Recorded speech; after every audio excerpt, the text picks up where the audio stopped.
on the air halfway through the week. The anticipation for Sunday night growing. Got up this morning and had a workout at the gym. People are talking. Obviously, DeMar Hamlin is still the, top of mind discussion, but then it reverts back to, can Aaron Rodgers play well? Can he play better than he did against the Lions in the first game between these two teams? Can the Packers get a win? If so, who do you want to face? And all that kind of stuff. A lot of anticipation. 877-867-1670, 877-867-1670. If you want to find us, go ahead and give us a shout. You can also get a hold of us over on Twitter at Bill_Michaels, at Ben Z. Kenny. Ben Kenny producing the program today. You can find us over on the Facebook fan page. Go to facebook.com/The Bill Michaels Show. YouTube, you can find us. We appreciate it when you go there. You find us, youtube.com/Bill Michaels Show, and then subscribe. And that way, when the show comes on the air, it pops up, you're good to go. So we appreciate that. Also, if you want to find us on Twitch TV, you can. Over at Twitch TV, good to go there. Same thing, Bill Michaels Show.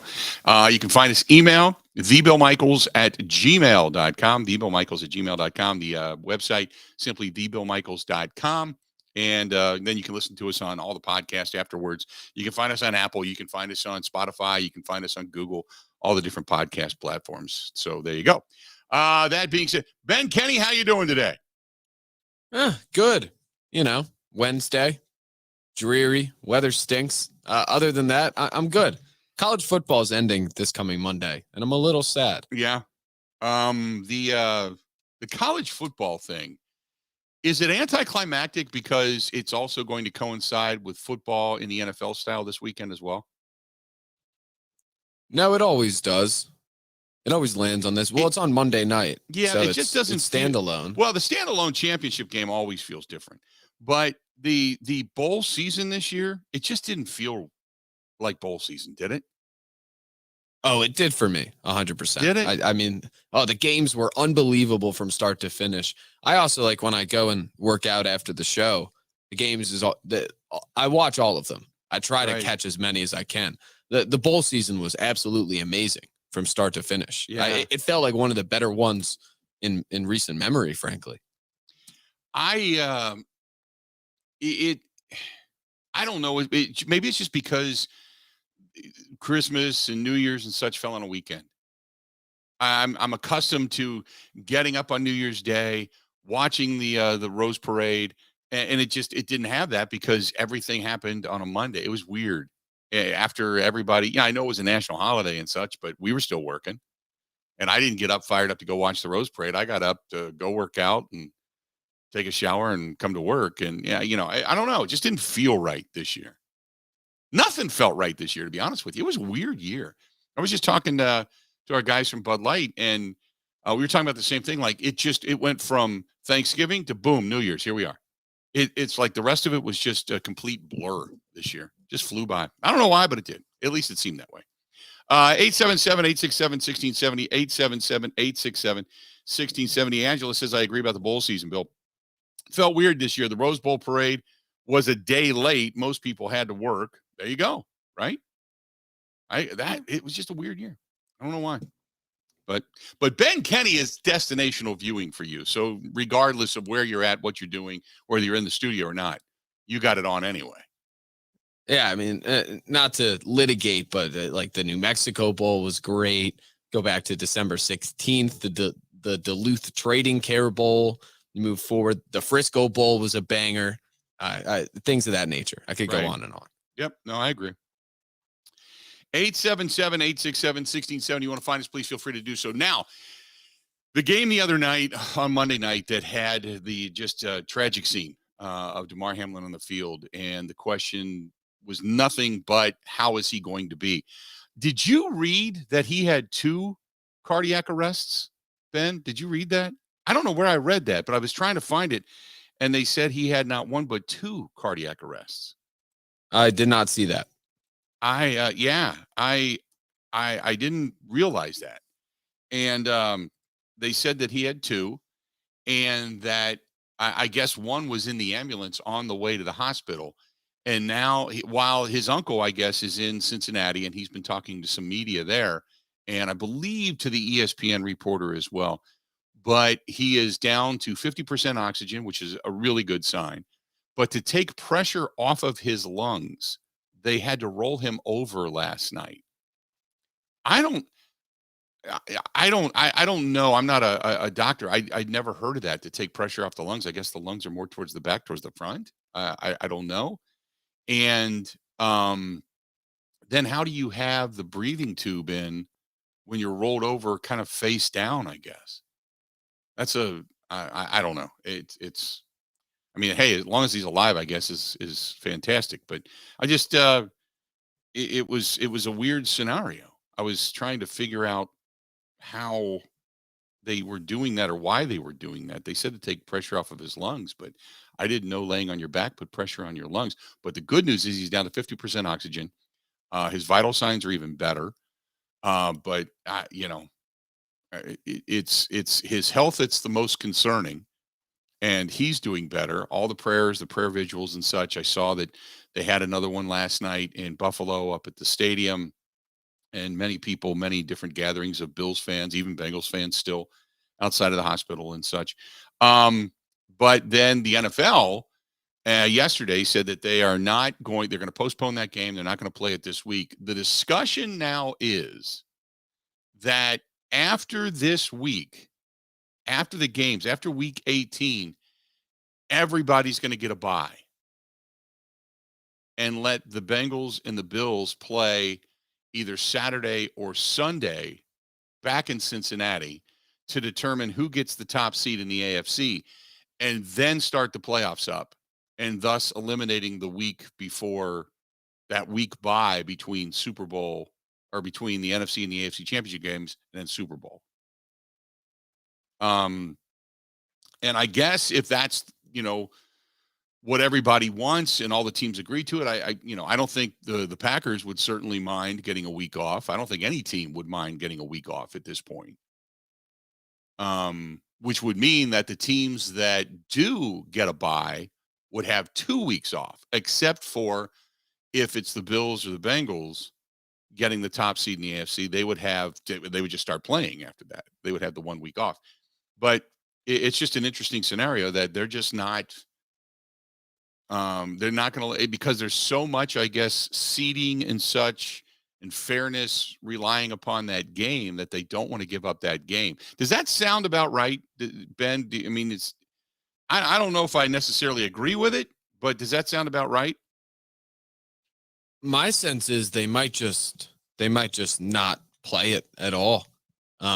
Where if the Chiefs win, I think they get the 1 seed. I just don't know how much they can move, because they have the week off. They could play with that week before they can't. And Right. I wonder, with this short notice and not as much television but logistics, how much they can actually move. So I would lean towards maybe they just don't even play the game and they do the playoffs based on win percentage. Right. I mean, which at this point, it's kind of secondary in my mind. I don't think we'll see the Bills go play until we see a definitive update on how Hamlin's doing and whether he pulls through. Yeah. So I don't know. I don't think anyone that's actually playing, that's in the NFL right now, really cares about how they do it with the logistics of win percentage. I can't imagine any player, if they went to win percentage, saying, "Oh, it's not fair.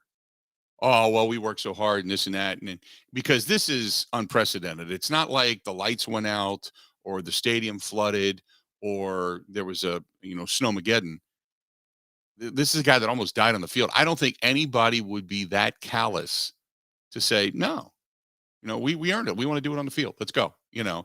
Knowing what has happened, I can't imagine anybody in that sense. I mean, certainly you're like, well, boy, that's a you don't want to say that's a tough break for us, because obviously you've got a guy in the hospital right now that's fighting for his life. But so I don't. And then there's you hate to bring this in, but you know what everybody talks about behind closed doors and below the surface. Then they'll say, well, there's the monetary aspect. That means Bengals fans, will they get refunded, or How do they do that if they're season ticket holders, and what are they going to do? I can't imagine any football fan going, I want my money back. I didn't get to see a game after everything that went on either. You'd have to be pretty callous to do that. But, who knows? There are people out there that would do that. So I think they're trying to come up with the best case scenario for everybody, and try to, because you're not going to make everybody happy. You're not going to make everybody happy. But if you can do it right, then at least you can lay your head on your pillow at night. 877-867-1670. Then the Packers get back on the practice field today. Aaron Rodgers talking from the heart yesterday about, what a lot of sentiments have been regarding many different players, that you put your body on the line, and, now you gotta compartmentalize that within your mind, and then get back out there, and then get ready for a game coming up on Sunday night that means a lot to the Green Bay Packers, means a lot to the franchise, to legacies and such. So they've got to get that going. So all of that's going on. 877-867-1670, 877-867-1670. The Packers coming into this contest, and I sat down last night. I had nothing last night, nothing going on. I mean, I went and smoked a cigar with a friend of mine and came home, and I was home by 5:30. So I sat down and rewatched that first Packers-Lions game. Packers should have won that game going away. I mean, going away. And Rodgers played as bad as I think I've ever seen him play, especially obviously in the red zone. But Packers should have won that game going away. The one thing I came out of rewatching that again last night and making my notes was the play calling was not creative. You didn't see much play action. You didn't see a lot of movement. It looked disjointed. There were guys stutter stepping as if they were still trying to figure out where they were supposed to be and what they were supposed to do. No downfield threat at all. It was dink and dunk and left and right and a couple of crossing patterns and a handoff up the middle. And Rodgers was missing guys like I had never seen him miss. But still making throws, still converting, still moving the ball. And then when you got into the promising areas, it was just bad passes, passes being batted down at the line of scrimmage. It was almost like, and you don't say this because I know he does, but it was almost like he didn't care. It was just like, just winging it, just tossing it, like, whatever. There was some jawing going on as he's heading back to the sideline. I mean, I watched that game and I thought, wow, they looked, and I can understand now why after that game I went, this season's over. This team's done. They look like they just didn't care. I mean, all around, the defense looked bad. And the defense actually played good to the point where they only gave up, was it 14 points or 19 points or whatever is in that game? They didn't look bad. They got off the field on third down, but there were times it's like, what are you doing? Guys are looking at each other, and guys are turning their back on the ball and downfield, but the guy that they're covering is coming back. It's like, it just looked awful. And so when I sat there and I thought, well, first and foremost, Detroit looks a lot better. I mean, a lot better than what they did in that ball game. And Jared Goff is on point right now. So that's one thing to think about. But the Packers look terrible. So if I came out of that game and I go back and look at any of that film, I'm thinking to myself, as a Packers fan, they could have won this game going away. They could have dropped a 30 burger on them. No problem. And they just missed it. It wasn't like Detroit did dynamic things and their secondary was all over No. The Packers just stunk. They were just terrible. So I walked away from that going, they can beat this team. Jared Goff looked okay. They put pressure on him. They got him to throw the ball away a couple of times. They did good things. They stopped the run. I mean, it wasn't a terrible game defensively. I'm like, wow, this is awful. So yeah, I'm relatively enthused coming into this contest. Now, we're going to make our picks tonight. So I'm not hedging my bets on that just yet, but yeah, I hate to say it, because I haven't felt good the last couple of weeks, but I actually feel decent about this game. I don't feel as much trepidation coming into this one as I did going into the Minnesota game. So 877-867-1670. Hit us up again, 877-867-1670. You want to find us? Do it. And tonight, don't forget, coming up, we're going to be at the Mecca Sports Bar and Grill down in the Deer District. It's our last appearance down there this year. So come on out. We're going to be there tonight, 6 to 8. It's the Bill Michaels Huddle. It's brought to you by our good friends over there at Bud Light. They're the official beer sponsor of the Bill Michaels Sports Talk Network. The Huddle tonight, 6 to 8, and it's on many of these same stations, also on our Facebook fan page.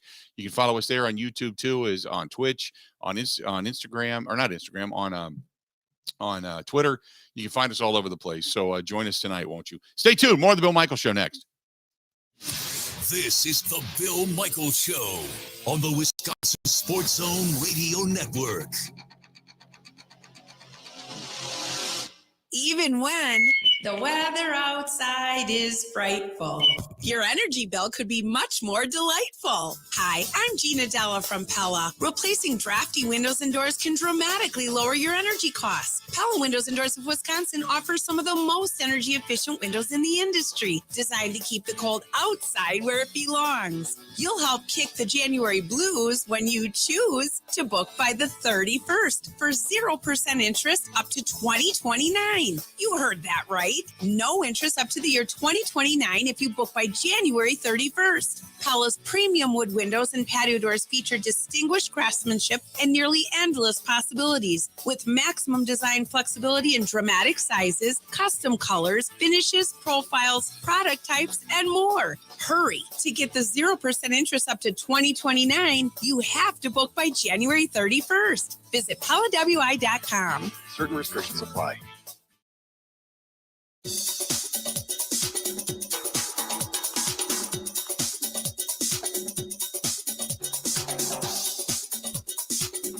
Bill Michaels will resume in 3 minutes.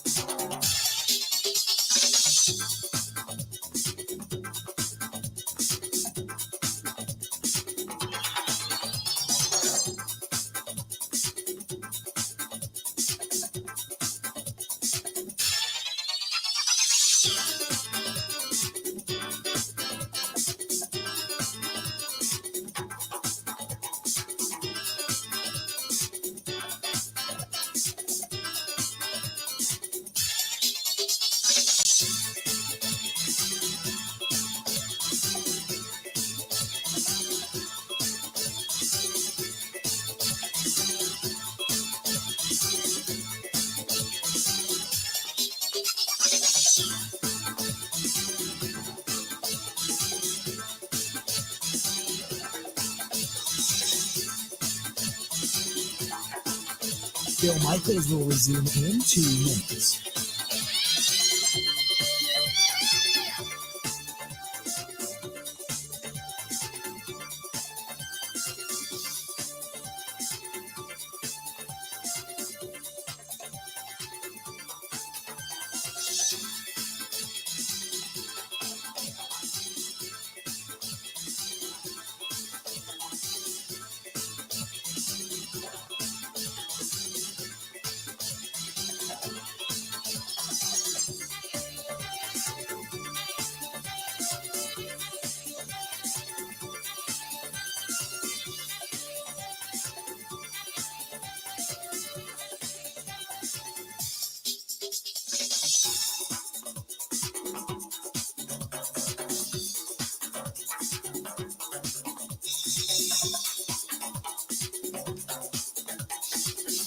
Bill Michaels will resume in 1 minute.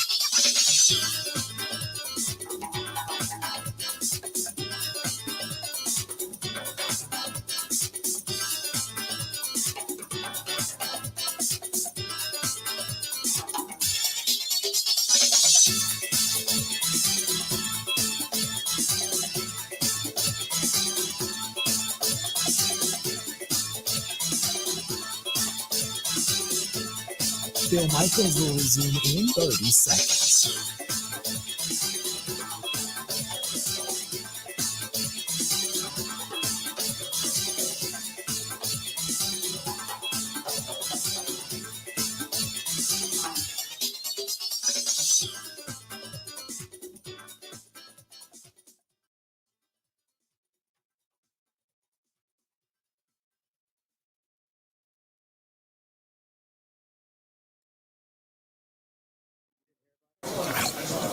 I'm trying not to cuss.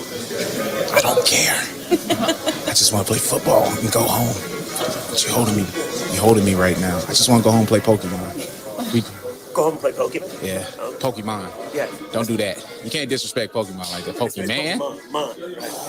You sound like I got old. my nephew some Pokemon cards. They're kind of a big deal. I don't know what cards you got on. They must have sucked because you calling them Pokemon. But it's a fine. Never mind. I'm off topic. Come on. Pokemon? Ben, do you remember the Pokemon craze? Were you a part of the craze? Were you out searching for the Pokemon? No, not Pokemon Go. That was a disaster. I was a proud holder of Pokemon cards in my youth. Yeah. Do they hold any value today? If I really were to sell them, maybe, probably minuscule. Okay. Not as much as a baseball card collection. I don't know, honestly. Yeah. But they were fun, I think. If anybody knows if Pokemon is a thing, let me know. I mean, I guess it's like the Beanie Babies. You know, Beanie Babies were a big thing. And there are a couple that have a big dollar amount to them. Most of them are worthless. But there's a couple that were limited edition, so to speak. I would assume that same with Pokemon. But how long? When was that craze? How many years ago was that? Probably 15. I was around 10, 9 or 10. Pokemon. Man, I'm old. Now, were you one of those people? You weren't one of those people that used the app and started to track Pokemon? No, And collect. proudly. Okay. And collect. That was stuff. stupid. Yeah, that was. Remember when they had people like walking off of cliffs? You remember that? That was a disaster. They had people that were like so intently looking at their phones and these geo maps and such that they were believing that stuff that was floating out into air was there, and these people were walking off of stuff, buildings, and they had a lady, I can't remember where the hell it was. She was chasing Pokemon and it ran off like a cliff, like an overhang. It's like, what the hell? Yeah. Bill, I was out in Vermont at that summer when it went crazy, and my friends and I would go kayaking on these little rivers. We'd go down waterfalls and stuff because a lot of great water up there. And we would be on this like a pretty big river and a moving river, not one that like there are bridges. It's not one you would ever try to cross. Right. And these people on one side, we saw them with their phones almost try to walk into the water, try to find a way around the river. It's like there's a bridge 3 blocks away. Right. But we're going by them in kayaks, like going over little ledges. Yeah. It looks so ridiculous. Yep. I don't know. I guess if you were into it, you understood it, but I would just sit there. There's times where you read the news or you see the news and you just shake. There's nobody out there that's that dumb. And sure enough, that's the reason all these things are written on the back of packages, because somebody out there, because you everything that has a rule or a law to it, it's because somebody's done something stupid. You know, don't swallow a Tide Pod. It became a thing and people were croaking and keeling over and getting violently sick because they were eating Tide Pods. So they had to put it on the. Don't tackle live at any point. No, that's another rule. But people were eating Tide Pods. They thought that was the cool thing to do because they looked like some kind of swirly taffy candy, I guess. But it's a Tide Pod. You and I both know, don't put it in your mouth. Don't eat it. If you grew up in the days where mom said, I'm going to wash your mouth out with soap if you swear again, and then she did, you knew not to eat soap. It wasn't a good thing. But there was dummies out there that did it and then got sick and went, what? I can't believe I got sick. That's the reason we have rules, because you're a moron. The rest of us, we all can thrive and survive. But instead of just letting the herd thin itself, we have to, drag along the dummies along the way sometimes because they bring down the curve for everybody. ESPN Steve says, well, I had crypto. That's almost worthless. Yeah. It was funny because it was almost like Aaron Rodgers said, hey, you got to get paid in crypto. Go for it. Everybody, remember when they were sitting on that? Who was the guy that just got his company and all the all the the celebrities. SBF. SBF. Sam Bankman-Fried. Yeah, they just they follow that lead. Get paid in crypto. Remember when players were actually demanding part of it was Bitcoin, part of it was crypto, and then the rest of it will just take in some cash. And now they're going, what the hell? All my money, it's gone. Yeah. He actually pled not guilty yesterday. Not to derail us further, but yeah. Well, that's what you do. You go in, you plead not guilty. I didn't do it. And then after that, they go discovery on you. And then they say, here's all the evidence. And that's when your lawyer looks at you and goes, dude, man, you better bring some soap on a rope. And that's the only thing helping him right now is Southwest. Oh, as far as the headlines, yeah, I'm not going to go down that road. But Southwest, I don't know if it's true or not. Did you see the letter that was written? And I'm completely off topic right now. But did you see the letter that was written by? It was an executive, a minor executive at Southwest, that wrote it to like vent, but they put it out under a different name. And I mean, they get very detailed about the company and about the management and what they were doing and the warning signs that were there and saying, this is what we need to do. We need to upgrade it, quit downgrading our system to save money and blah, blah, blah. And then this happened. Now the government's involved because they believe that they believe they couldn't handle it. So they just knocked everything offline. And boy, that's a mess. Oof. I'd like to be one of those people that were stuck somewhere. All right, 877-867-1670. Let's do this. Let's get back to our playoff discussion. Let's go to Ryan. Ryan, welcome to the program, the Bill Michaels Show. What's going on, man? How you doing? Morning, Bill. Thanks for taking my call. You bet. First things first, I just wanted to let you know I did hear that same report that you did this morning about Hamlin going into cardiac arrest twice, and that they moved him over on his stomach. They did mention that on our local broadcast this morning, but kind of pigtailing off your discussion this morning between the Bengals and Bills game and how they're going to move forward with that. If they decide, I have heard whispers too that they might not just play that game and just go off the winning percentage. So that kind of led me looking into the Packers and the Seahawks just out of curiosity, and how, like, to say that if they decide not to play that game to end for the last week of the season for us and the Lions, and the Seahawks playing the Rams, how they would finish ahead of us. I'm curious how right now the Seahawks are ahead of us, and if we both win, how the Packers would leapfrog them, because I'm looking at all the tiebreakers this morning, and obviously it goes off a record first, then head-to-head, which we didn't play them at all head-to-head this year.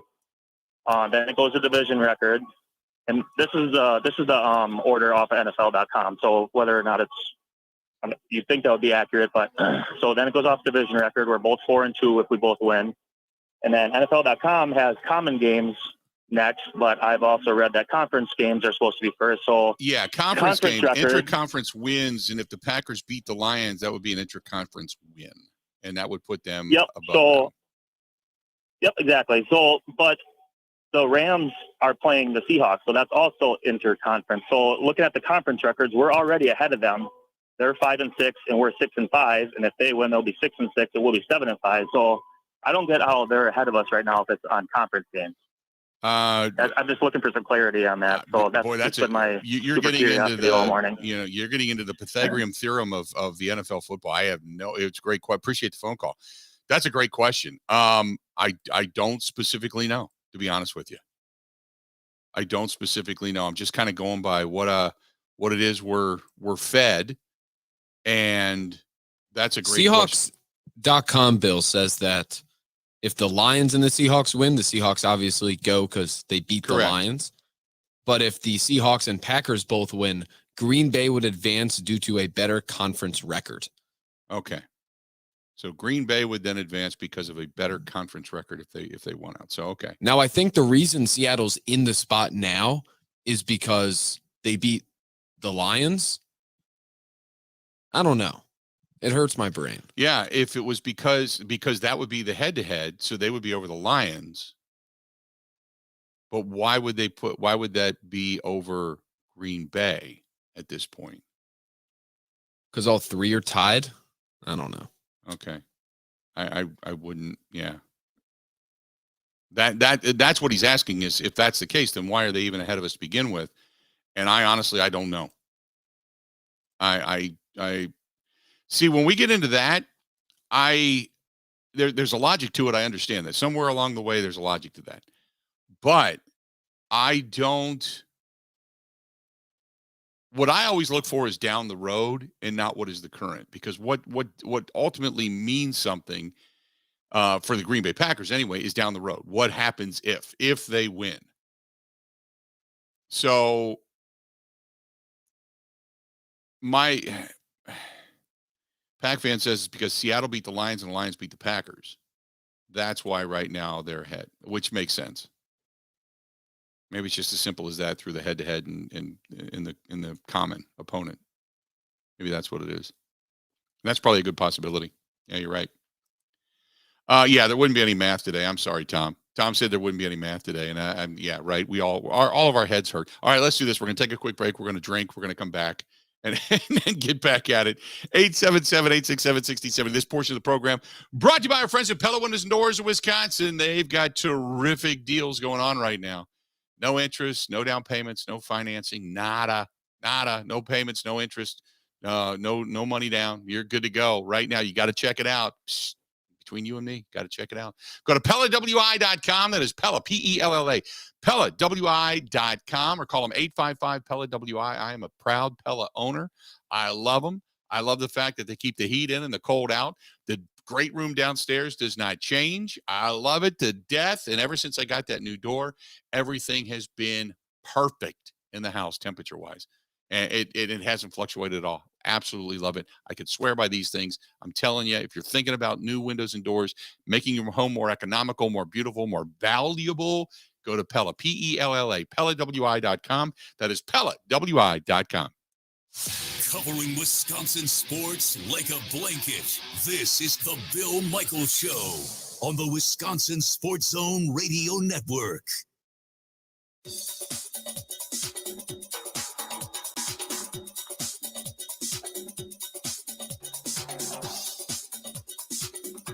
Bill Michaels will resume in 5 minutes.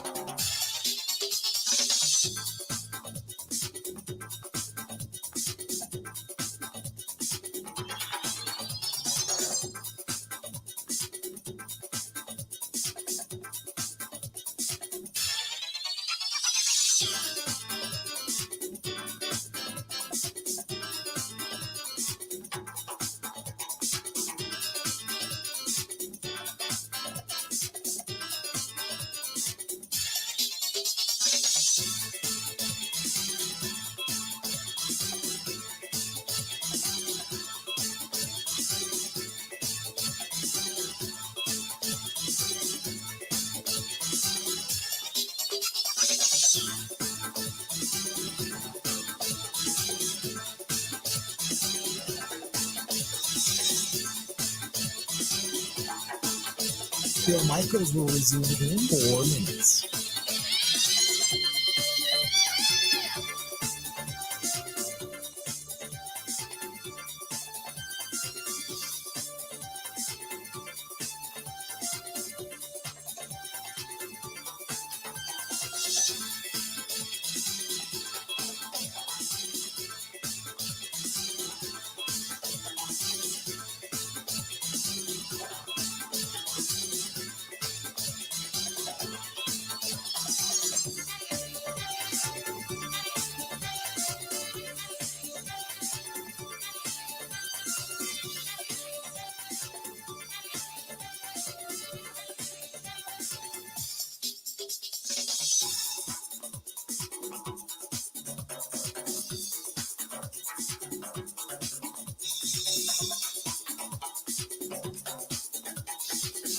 Bill Michaels will resume in 3 minutes.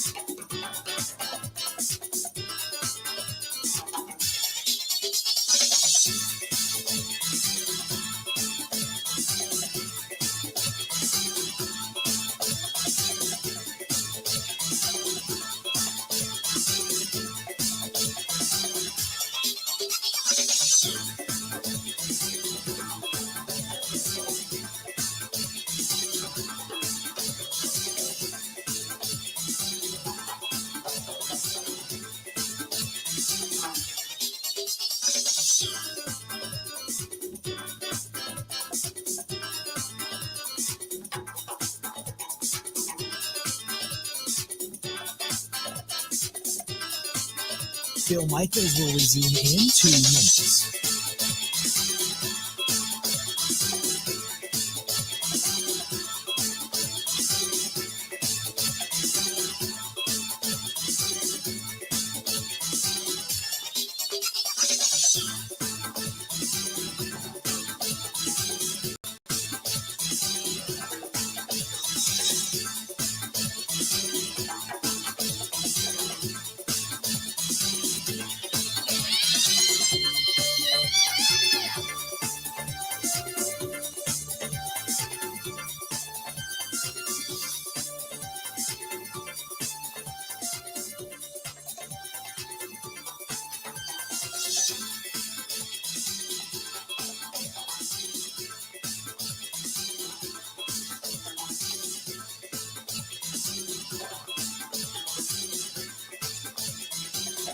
Bill Michaels will resume in 1 minute.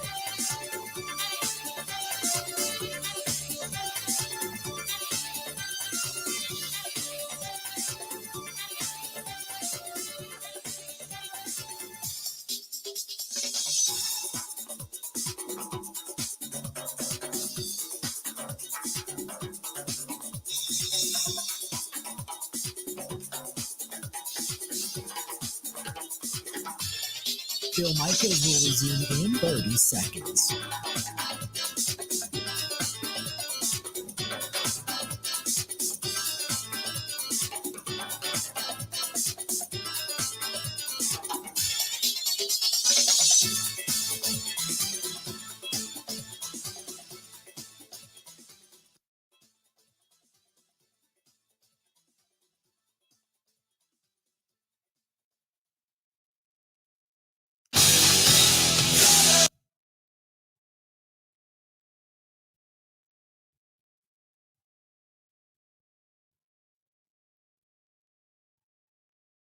Welcome back to the program. Good to have you. I know it doesn't feel like it. Weather's a little bit warm, but now's the time. I mean, if you're starting to go,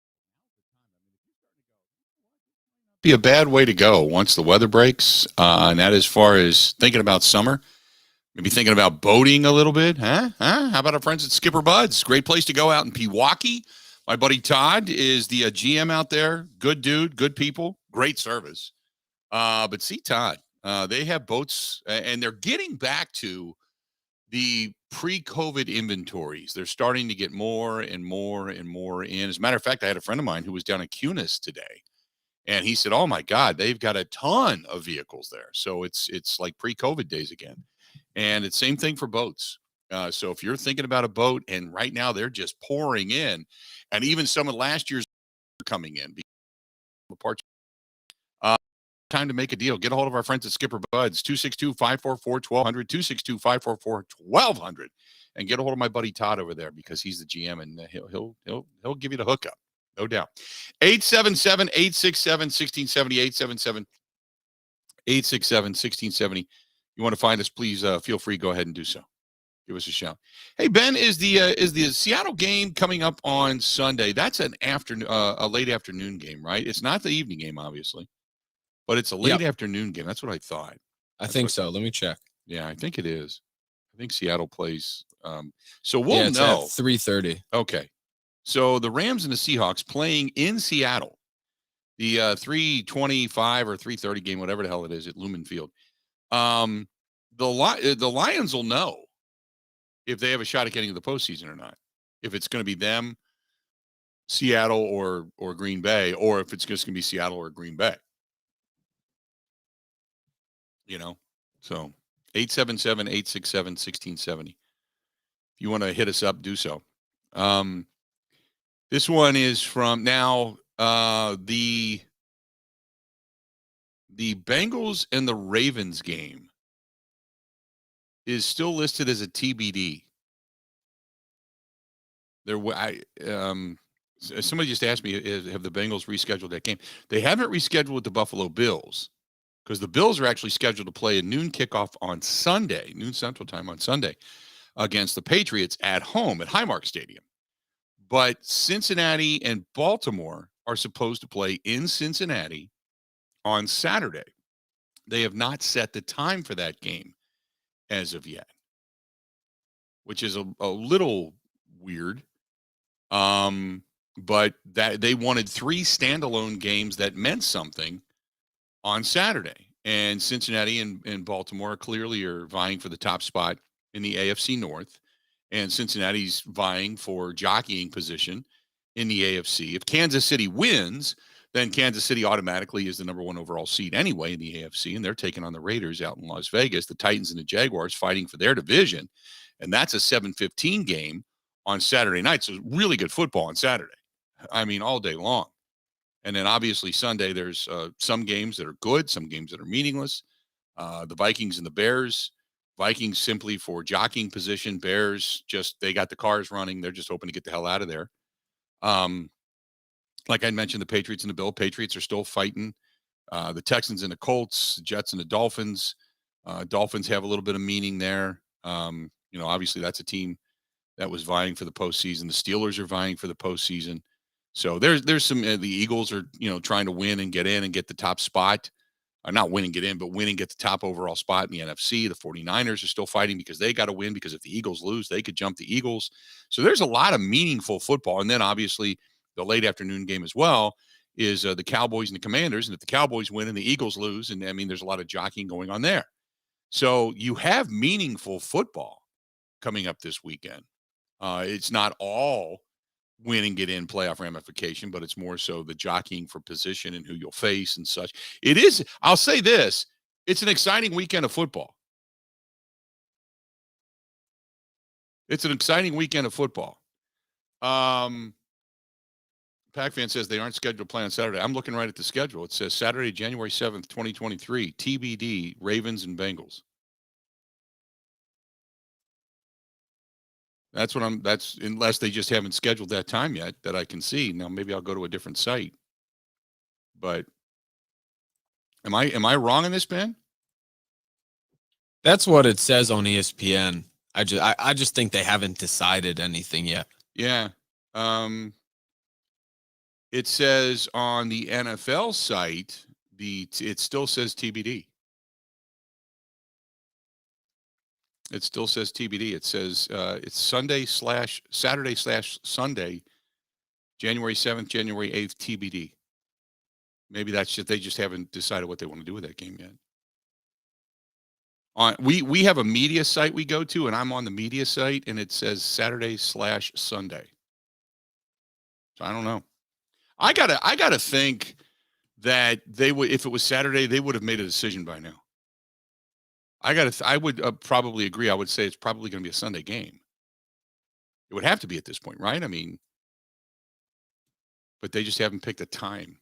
But it says Saturday/Sunday, January 7th, 8th, TBD. Anyway, that being said, not that it has a lot of concern for us, but just wanted to kind of throw out some of the games coming up this weekend. It'll be good games too. 877-867-1670. Mark says, I also went back and watched the Green Bay Packers take on the Detroit Lions. I agree with you. They could have put up 30 points easily. That was one of Aaron Rodgers' worst performances. Do you think something was going on in his head that day? Yeah, I'm sure there was. I'm sure he's going, what the hell? Why can't I play better? It was terrible. But, again, if that's the worst game he's going to play and he's shaking that off, I don't think that Aaron Rodgers is because the question, I was listening this morning and they're saying, well, Aaron Rodgers hasn't even played his best game yet. Wait till the postseason. It's like, no, this is it. Sure, he can play better. Absolutely. But right now, don't expect it. You don't expect it to happen because it hasn't. Otherwise, it would have happened already. Right? It would have happened sometime this season. Right now, this is what it is. Can they play better? Yes. But if you're waiting for the Aaron Rodgers flicking it all over the place and dropping dimes everywhere, I'm not waiting for that. Because that means you're hoping for something to happen that hasn't happened all season long. Right now, the old adage is you play with what you got, whether it's players or you scheme with what you've got. And you know how you've played all throughout this season. They have to rely on the run. The run has to be almost a 50-50 split with the passing game, or more so than the passing game. You have to control the line of scrimmage, period. That's first and foremost. Secondly, you got to play defense. You can't turn the ball over, and you got to play an opportunistic defense. A turnover, maybe two, obviously you win the game. The percentage goes way up if you get yourself a turnover. But I'm not, for those that keep talking about, well, Aaron Rodgers in the postseason, he's going to turn it on and this and that. Stop. Why would he have not turned it on in Detroit when they were getting drilled? Why would he have not turned it on in Philadelphia? I mean, we can talk about the thumb. Sure, absolutely. I understand that. But, coming out of the bye week, why didn't he turn it on? He's played well. He's played well with what he's got. And part of the problem has been Watson comes back, plays well for a couple of games. They start to get into rhythm, and then he goes down with an injury. Dobbs just came back. And then and we've already been through this, but the whole spiel about Lazard and Cobb is a terrific slot, comeback, play breaks down. I know what you're thinking guy. That's what he is. He is a chain mover. He's a safety net, all of that. But Lazard's a dude. He's very sure, but he's a dude. So that's part of the problem. And to me, it's not about focusing on Christian Watson downfield or focusing on Romeo Dobbs and getting them involved. To me, it's about just hit who's open. Tunyon across the middle. Jones out of the backfield. Cobb on a comeback. Watson downfield. Romeo Dobbs on a crossing pattern. All of that stuff, just move the sticks. Ball control, move the sticks, run the ball. That's how you're going to win. That's how you're going to win. Tyler, when we come back, I'm going to get you right on. Tyler, listening to us in Buffalo. Tyler's going to join us coming up next, and we'll take some more phone calls. 877-867-1670. More of the Bill Michaels Show next. Covering Wisconsin sports like a blanket. This is the Bill Michaels Show on the Wisconsin Sports Zone Radio Network.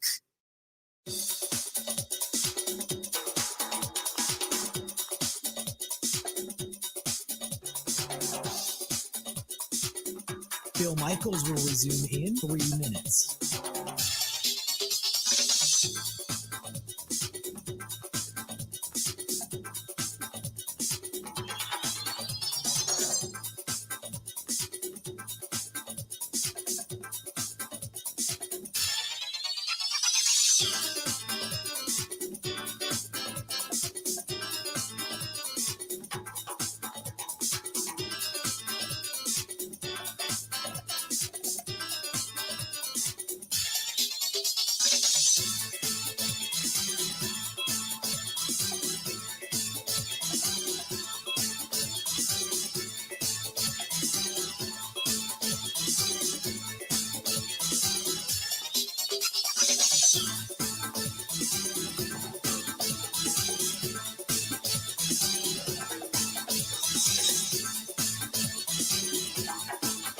Bill Michaels will resume in 2 minutes.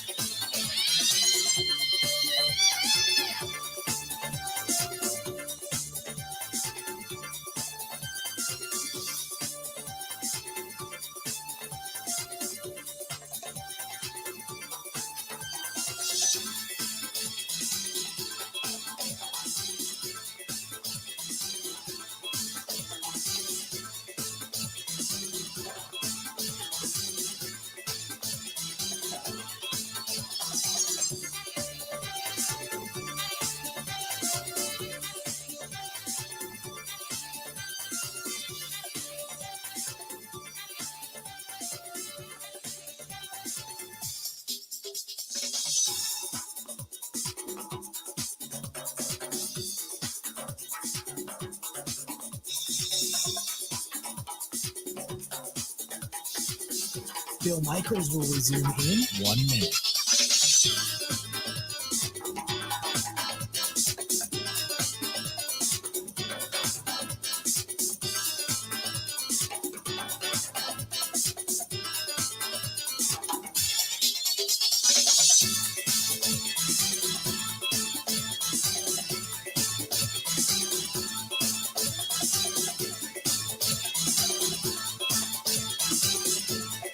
Bill Michaels will resume in 30 seconds.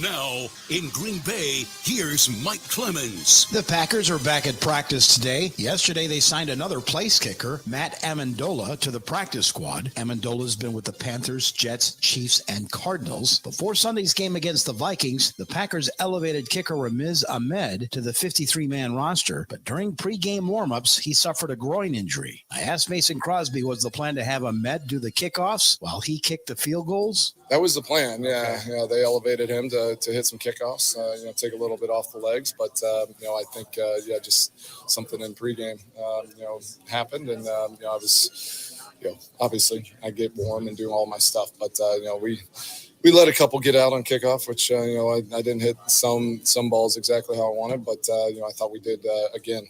Guys are flying around covering and then how the defense and how the offense stepped up whenever we needed it. Aaron Jones on one Crosby hit that field goal from 56 yards out just before the half against the Vikings Sunday. I was standing next to Ramiz and I'm like, immediately I couldn't tell how far it was. So I said, Ramiz, how far is this? He said 56. So I said, oh, it's money in the bank. And then so I'm like, and it hits off the crossbar and I'm like, oh, that's going over. And it goes over. I'm just like, I was ready to run on the sideline like he kicked the game-winning field goal. Mason puts in so much hard work, and he's a true leader of this team as well. And just to see God continue to have success in a big moment. Next, the Packers host the Lions on Sunday Night Football. The last time Green Bay played Detroit, they lost 15-9 at Ford Field. Lions head coach Dan Campbell says the Packers have improved since then. This is a better football team than we played the first time. All three phases are clicking together, and they're all just kind of boosting each other up, and that's why they're a dangerous team right now. That's Lions head coach Dan Campbell. In Green Bay, I'm Mike Clemens on the Bill Michaels Show.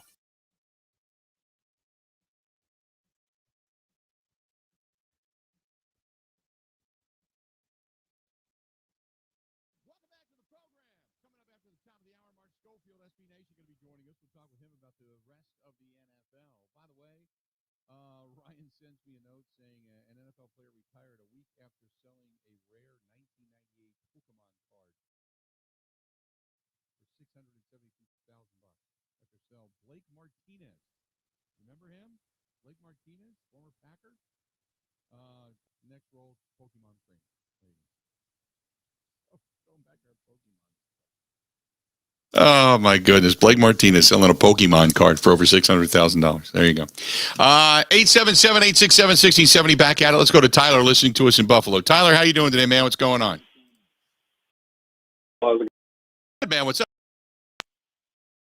Much. I was just agreeing with you, and I don't think you're going to see Aaron Rodgers because the way they've had success in the past 4 or 5 weeks hasn't been with Aaron Rodgers throwing the ball over the field. It's been running the football, and especially this week against Detroit. Carolina showed you 2 weeks ago how the roadmap to beat Detroit. You got to keep running the ball, and we have probably our offensive line as healthy as it's been in the last year. So they've shown that they can, if they can run the ball effectively, and Aaron Rodgers is the complement, and he makes the 1 or 2 wow throws a game, and he doesn't turn the ball over, then that's the way they're going to win. Like it's the opposite of when it was peak Rodgers. When he was the focal point of the offense, and the running game was the complement. Now it's the opposite.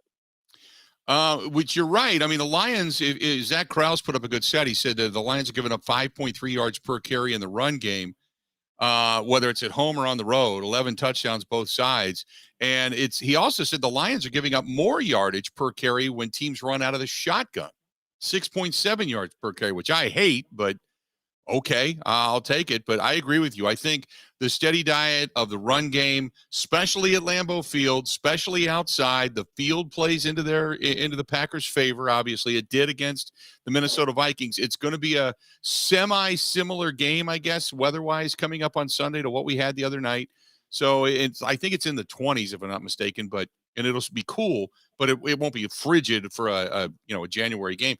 But I agree with you. I think the steady dose of run and pass and not just going pass heavy is the way to go. To keep their offense off the field, to continue to churn out first downs, to get their defense tired for the second half, and to give yourself momentum and get yourself into a rhythm. I completely agree with you, man. All right. All right. I'll have a good one. Yeah, have a good one. All right, buddy. You too. There you have it. 877-867-1670. 877-867-1670. Chuck says, did you get your quick trip year in review? He said, I'm a, quote, steady tripper. But then I just opened an account. Interesting. I did not. Where do you get that? Do you get that on your phone or on the app? I don't know. I know one thing. I had 50. I think the last time I went on my app was like 56 trips or something like that. Because I'm there probably 3 times a week. 2-3 times a week, easy. But I have to take a look at that. Hey, it comes in my email. Oh, crap. I got to open it then. I don't open my email. That's probably why. Let's do this. Mark Schofield, SB Nation, going to be joining us coming up next. Going to talk about the rest of the NFL. Stay tuned. We got a whole lot more of the Bill Michaels Show. It's all coming up right after this.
the game between Cincinnati and Buffalo, they have not made a decision on. And obviously that has some seeding and playoff ramifications. They're trying to be as sensitive as they can to both sides, to the fan bases, to all teams involved.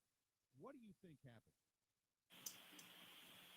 I honestly don't know right now. I mean, I've seen some proposals floated around social media in the past, couple of hours that maybe they push that game after the end of the season, right? So you have the week 18 games.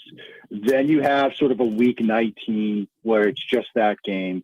And then since you have this year a Super Bowl bye week, you do have a week to play with if you want to push things back a little bit. So you could do it that way. I've also seen a wilder proposal where you sort of do that, but you also start the NFC playoffs that same week. So we would have week 18. We'd have this week 19 with that Buffalo Bills, Cincinnati Bengals game plus NFC playoffs. And then that would decide, because like you said, there are seeded in divisional title ramifications with that Bills Bengals game. So then you would have that game with the NFC playoffs. And then the next week you'd have AFC wildcard playoffs and a bye. So, I mean, these are all sort of proposals that are floating out there. I think what the league probably does is they have week 18 and they push it back. Maybe they have a week 19 and some of the playoff games start that week, whether it's NFC only or NFC AFC, I don't know. But they have to, I think, get that game played. I mean, there's also an opportunity or a scenario where they call it a no contest and just use sort of win percentage to decide the divisional ramifications and the seeded ramifications from those games. But they've got to figure this out, obviously, because the clock is ticking. We're now here on Wednesday. We've got games set to start Saturday. The league has to sort of decide sooner rather than later what's going to happen. So I'm looking at all of this, and we obviously know that if the Kansas City Chiefs get a win, they're the top dog. Then what do you think is the emphasis for that Cincinnati Chiefs or Cincinnati Buffalo game? Is it just for who comes in at number 2? At that point, because we all know everybody's going to be playing that following weekend anyway. So do you just wait and see what pans out this week and then make a decision? I mean, I think you can do it that way. I mean, we've also got, if the Bengals had won that game Monday night, they win the AFC North, because that's sort of yet to be decided. Now, maybe what they could say is, the Bengals just need one win or a Ravens loss. And so maybe, since those two teams play each other, they can see if the division gets decided that way. And if the Bengals win, then they get to, all right, well, the Bengals have won the North. Now, what becomes interesting is if suddenly the Bengals lose this game to the Ravens this weekend, then the Ravens could win the division if you get a loss for the Bengals against the Bills. And so there's that aspect to it too. It's the top overall seed, because Cincinnati, Kansas City, Buffalo all have a shot at getting the top overall seed, but it's also that AFC North aspect too. I in the NFC, you've got the Eagles this weekend making a determination whether or not Jalen Hurts is going to play. They need to get that top spot. You've got whether or not they're going to sit or play all their guys. Dallas, you kind of get a sense that they're going to play all their guys. I mean, there is the possibility if they move this thing back that everybody's going to get an extra week to prepare. So if I'm a head coach right now making a decision as to who to play this weekend, I'm playing everybody, right? Yeah, I think you play everybody. I mean, if there's going to be, if things are going to get pushed back and you're playing on wild card weekend, like, for example, the New York Giants, they know they're locked into the 6th seed. They're playing on wild card weekend no matter what. If you've now got potentially a week to play with, you play your guys. I think Brian Daboll, in some reports out of the Giants complex today, basically said, look, they're playing their guys. So if you've got the potential of an extra week to play with, play your players. For teams like the Dallas Cowboys, there's still an outside shot that they could win the East. There's an outside shot that they could get the top overall seed. So you've got something to play for. When the NFL decided to, move towards these, sort of divisional and, conference games at the end of the schedule, this is kind of what they had in mind when they made that decision to give teams something to play for, whether it's division titles like the Bengals Ravens game that we were just talking about, and some of these other divisional games that we're seeing this weekend. And so, if you're an NFL head coach, you've probably either got something to play for, or you might have that potential of an extra week to rest players. So I think you're going to, like you said, play your guys this weekend. I look at some of these teams that are still fighting for position, and let's talk about some of the teams hotter going into the postseason right now. Jacksonville fighting for that spot against Tennessee. Give me your thoughts on both of those teams. It seems to me like Jacksonville, I always say at the end of the season, you got to be good, you got to be healthy, you got to be hot and lucky. Seems like Jacksonville has all that going on right now. Absolutely, Bill. Absolutely. They look like the hotter team. They know what they have on offense. We had to see, and it was announced a couple of days ago that Tennessee Titans are going to start Josh Dobbs at the quarterback position this weekend. And so you look at what, the Jacksonville Jaguars have done down the stretch, the way that they've played, the way that offense has sort of come together, the way that Trevor Lawrence is looking like the quarterback that we thought he was coming out of Clemson. And the other side of the ball, you're seeing a team in Tennessee that, they're down to their basically third-string quarterback. They're giving him a start in a must-win game on the road. Everything seems to line up favorably for Jacksonville in this game.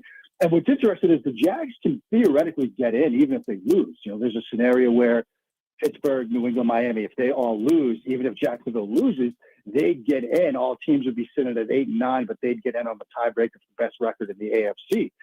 Jacksonville's played really well down the stretch. Doug Peterson deserves a ton of credit for what he's done with Trevor Lawrence. Lawrence looks fantastic. That team looks great. And I really expect Jacksonville to win that division on Saturday night. I really like, obviously, Buffalo. I like Cincinnati, both of those teams going into the season. Cincinnati being the defending AFC champion. Buffalo, my pick to win it all. But you can't ignore quietly, and I shouldn't say quietly with 13 wins, but Kansas City has just picked up where they left off. They just do their thing. They didn't miss a beat after losing Tyreek Hill. Their defense wasn't great in the beginning of the season, but they're playing much, much better now. What has been the turnaround that has kept Kansas City so incredibly steady? Well, I think a lot of it still starts with Patrick Mahomes. When you see him, and I know he had some mistakes, interceptions the past couple of weeks, but he is, we grade him on a different level because there are things that he still does that wow us, of course. But then there are some of the little things that he does, pocket movement, moving defenders with his eyes. He's so effective. And the big question going in, like you mentioned, the loss of Hill to Miami, how are they going to generate explosive plays? He can generate them. He can create space in the pocket. He can create off of structure outside the pocket. The relationship between him and Travis Kelce, they are always on the same page. There was a play in that game against Denver where, Denver drops 8 into coverage. Mahomes is trying to find somebody that's open. And the second he starts to move in the pocket, you can see from the end zone angle of it, Kelce just mirror him and break. It's like they're of the same mind on these plays. And that's always impressive to watch. Like you said, the defense, they've gotten better over the second half of the season, but it starts with Patrick Mahomes' ability to be patient at times this year. That was a huge question mark coming into the season after how that AFC Championship game ended and those drop 8 coverages where he seemed to force throws at times. He's been patient. He's generated explosive plays, and he gives them a chance to win every single game. I wanted to ask you, is right now Baltimore suffering from not signing Lamar Jackson at the beginning of the season? And there's two sides to this. And I know players say, well, you made your bed, Baltimore lying it because he doesn't want to hurt himself. Otherwise, you'll use the knee against him. But then again, I look at what Denver did, and they gave, Russell Wilson all the money, and now they regret it to death. So I don't fault anybody here, but are they paying the price for not signing Lamar Jackson at the beginning of the season for him not playing?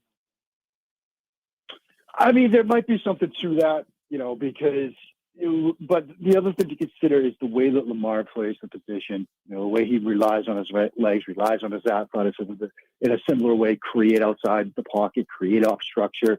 He's somebody that needs to be close to 100% to be at his best. That's not really unique to Lamar, but it's certainly the way they have structured that offense. So much of it begins with what he does and how creative he is and the run game elements that you have because of Lamar Jackson. They use him in the run game. And so I think that they're in a situation where, they want to be sure that he's going to be as effective as he can be. They don't want to rush him back. In terms of will he sort of low played a bit, because of the contract situation? I don't think so. I think it's a scenario, having seen Lamar over the years and studied him over the years and, seen him get back in college, like he's a competitive guy. He wants to be out there. And so I'm sure as soon as he's cleared and close to being able to get back on the field, he's going to want to be out there. Then I want to go over to the NFC real quick. We're talking with Mark Schofield of SB Nation. We talked a little bit about Philadelphia. Is the most dangerous team in the NFC, though, San Francisco? Brock Purdy obviously has given them a spark and energy, what have you. But with that defense and the fact that they have an energized offense, they're hoping to get Deebo Samuel back by the time the postseason starts. Is that the most dangerous team in the NFC right now? I think it's trending that way, Bill. I mean, you look at what they've done past couple of weeks with Brock Purdy, what that defense is, like you said, perhaps the best, if not one of the top 3 best defenses in the league. And, the idea that they're going to get Deebo back for a playoff run, they look to be like the team that's on the NFC side that is playing the best. Las Vegas, Jarrett Stidham, Josh McDaniels, they did some things schematically. They caused some breakdowns in coverage. They did a lot with motion and eye candy. And so I'm sure going into the playoffs, some teams will try to borrow those concepts to use against the 49ers. But when you take a step back and look at the rest of the NFC, like we've talked about basically all season long, Philadelphia has questions now because of Hurts and how they've looked recently. Dallas has had some ups and downs. Minnesota has certainly had some ups and downs. I mean, there's a case to be made that after the 49ers, maybe the Packers might be the team that's playing the best right now with the way that they've ended their season. But I think overall, the San Francisco 49ers right now in this moment look like the best team in the NFC. It looks like, as of right now anyway, like the Packers could, if they win, they could end up going to San Francisco, which has been kind of their nemesis and bugaboo in the postseason for the last 4, 5, 6 years. What would make us think that the Packers, with what limited offense, and I say that in the sense that they don't have a prolific passing game, with the limited offense they have and San Francisco's ability to stuff the run, what would make us think that this Packers team could beat San Francisco at Levi Stadium? I mean, I think when you see what the defense has done in recent weeks, and, this was sort of going into the year, one of the sort of pro-Green Bay arguments. I remember making this case back in August with you that, look, maybe it takes some time for this offense to gel and Rodgers to gel with the new receivers, but that defense is going to be very good. That defense is going to give them some short fields. And now you look at the way this defense has played in recent weeks, the way they were able to sort of, almost eliminate Justin Jefferson this past weekend. And now you're going up against a rookie quarterback making his first playoff start, 7th round pick. There will be opportunities to create plays on the defensive side of the ball that, yes, if you don't have the prolific passing game you've seen from Green Bay in years past, and San Francisco is certainly good at stopping a run game, which in recent weeks has really come together since the bye. But if you've got some short fields to play with, if you've got some starting field position that's near the 50 on a number of your drives, that's going to put you in a position to win that game. And so, that's what I look at a potential Green Bay San Francisco matchup. The way this defense has played in recent weeks, that might be sort of the equalizer in that matchup. Create some turnovers or some mistakes from Brock Purdy. Give Aaron Rodgers some short fields. That's a winning recipe. Mark, great stuff as always, pal. I appreciate it. And we'll talk again next week as we get all of this worked out with this extra game and whether or not the postseason's all settled or not by then. So we'll chat at that point in time. Okay. Appreciate it, bud. Thanks so much, Bill. Have a great week. Absolutely. There you go. That's our buddy Mark Schofield from SB Nation joining us for a couple of minutes on the hotline. It's until you know what, and again, the likelihood is that, as long as you take money out of the equation, the likelihood is they'll just go by winning percentage and such, and that's the way they'll seed out the AFC. But it's and you hate to think that money's going to play into it, but money plays into everything, unfortunately. 877-867-1670. I want to get into the whole Skip Bayless thing when we come back, because Skip's a guy that we love to hate on. And I wrote something yesterday, and it is, and people are reading it a certain way, and it's not. And I wanted to talk about it. Stay tuned. We got a lot more of the Bill Michaels Show coming up right after this. Ready? This is the Bill Michaels Show on the Wisconsin Sports Zone Radio Network. Even when The weather outside is frightful. Your energy bill could be much more delightful. Hi, I'm Gina Della from Pella. Replacing drafty windows and doors can dramatically lower your energy costs. Pella Windows and Doors of Wisconsin offers some of the most energy efficient windows in the industry, designed to keep the cold outside where it belongs. You'll help kick the January blues when you choose to book by the 31st for 0% interest up to 2029. You heard that right. No interest up to the year 2029 if you book by January 31st. Paula's premium wood windows and patio doors feature distinguished craftsmanship and nearly endless possibilities, with maximum design flexibility in dramatic sizes, custom colors, finishes, profiles, product types, and more. Hurry! To get the 0% interest up to 2029, you have to book by January 31st. Visit PaulaWI.com. Certain restrictions apply.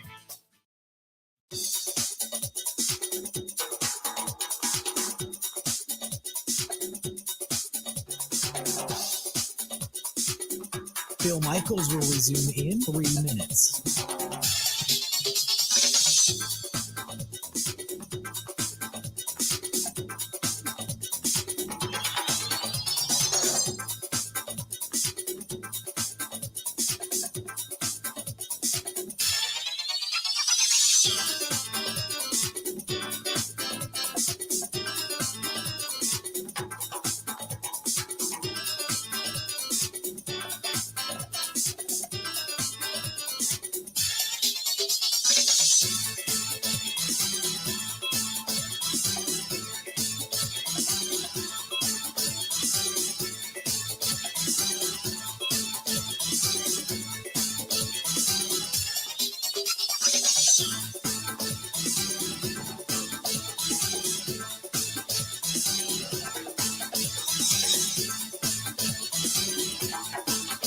Bill Michaels will resume in 2 minutes.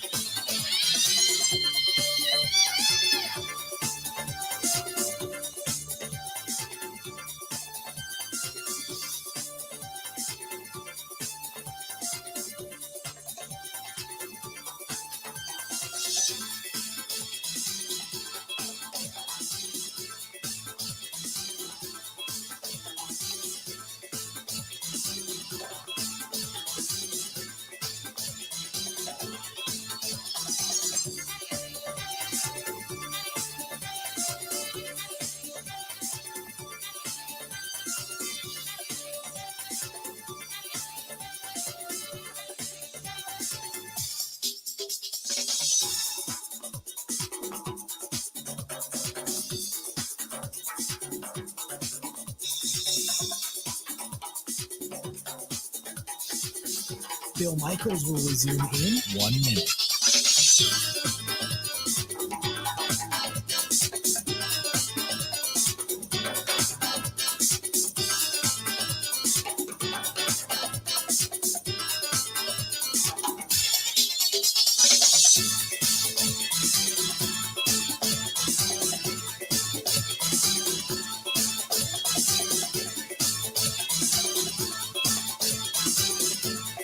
Bill Michaels will resume in 30 seconds.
Whatever event is going on. And they also wanted me to remind you that, hey, Sunday night, come on out for the game.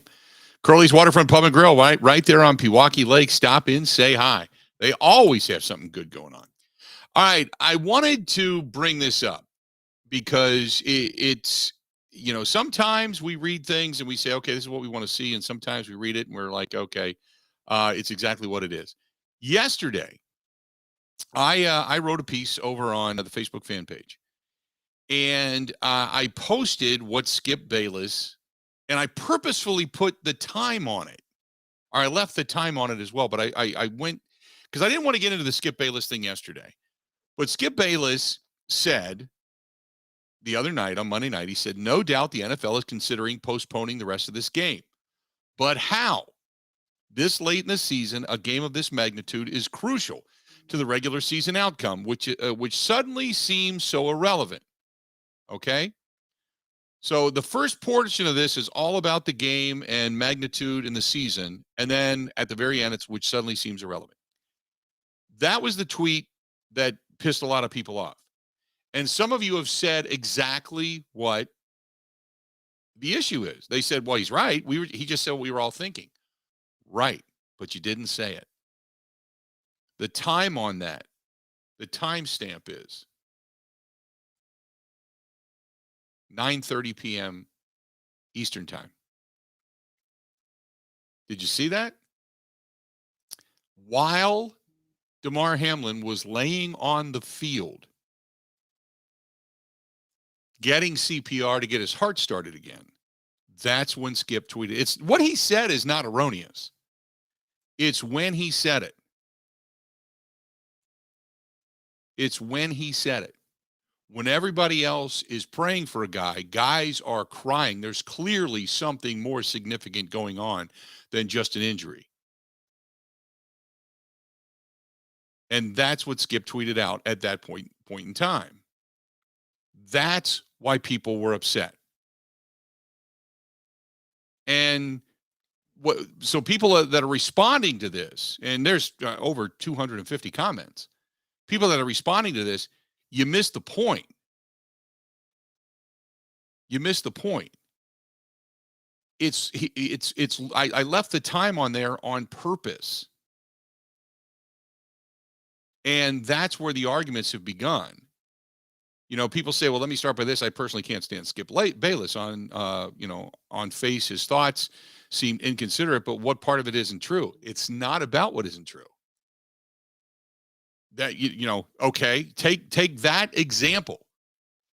Suppose, let's just take it to extreme. At that point in time, let's say you're sitting in your house and you've got a loved one. Say your mom's next to you and she keels over dead. Is it appropriate at that point in time for somebody to go, I'm kind of hungry? It's true. You're saying what you're thinking, but it's completely inappropriate. Same thing here. It's not about the game at that point. There is not one player, coach, front office person at that point in time worried specifically about the game. And if they are, they're not saying it because the consideration is for the player that's fighting for their life on the field. That's the point. That's the point. We talked about the human equation yesterday. And there are certain play just oddities, they're pieces of meat. Go back to what Ryan Clark had said. The next time you got a fantasy guy and you say, oh, this guy's worthless, he's a bum. Now you've got the human equation to throw into this. This is something now that you can actually tangibly think about because you've seen life go out of a person on a football field and have to be resuscitated and brought back, placed into an ambulance and go to ICU at a care center. That's the point. Right? Okay, take it to another extreme. And Angie says, great analogy. She says, I work at a bank. Okay, let's say you work at a bank. Let's say you work at a bank, your coworker next to you. You two are sitting there having your day. You're both dealing money out. People are coming in. You're good to go. Your coworker says, I don't feel good. Stands up. Next thing you know, keels over. You think to yourself, I got to call home. Probably going to be late tonight. This is a tragic thing. But you don't go, geez, I'm going to have to work overtime. Right? You didn't start out your day thinking that, but now you're thinking, I got to work up. But you don't say it because that's the time not to, right?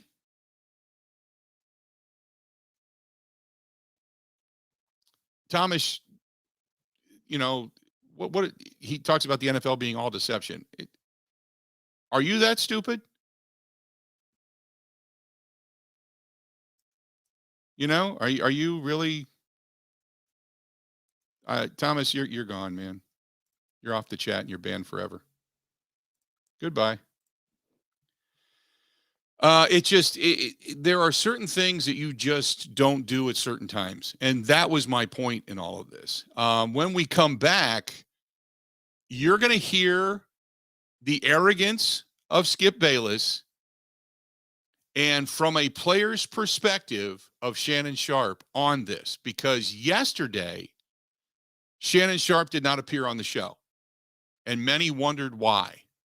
And you're going to hear a very awkward exchange between these two. And you have to see it. I'll even post it over on the Facebook fan page. But you're going to hear an awkward exchange between these two. So it's and I'll explain it when I come back. But it kind of gives credence to, and a little bit of understanding as to what it is I'm kind of talking about. Stay tuned. We got a whole lot more of the Bill Michaels Show. This portion of the program brought to you by our good friends at Potawatomi Hotel Casino. Bingo is back. It's a new year. You can be heading downtown and doing everything all under one roof. You can do the stay and play, the little bingo, some great dinners, some great music, 360 bar. There's many things to do inside Potawatomi if you're going to go to downtown Milwaukee, or, maybe go out and enjoy a game or something. Come back, do a little gaming yourself, stay overnight. Good stuff from our friends over there at Potawatomi Hotel Casino. Stay tuned. More of the Bill Michaels Show is next.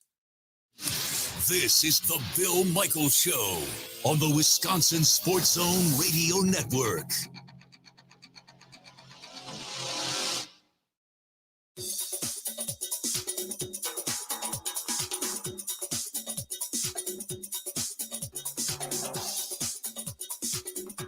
Bill Michaels will resume in 5 minutes.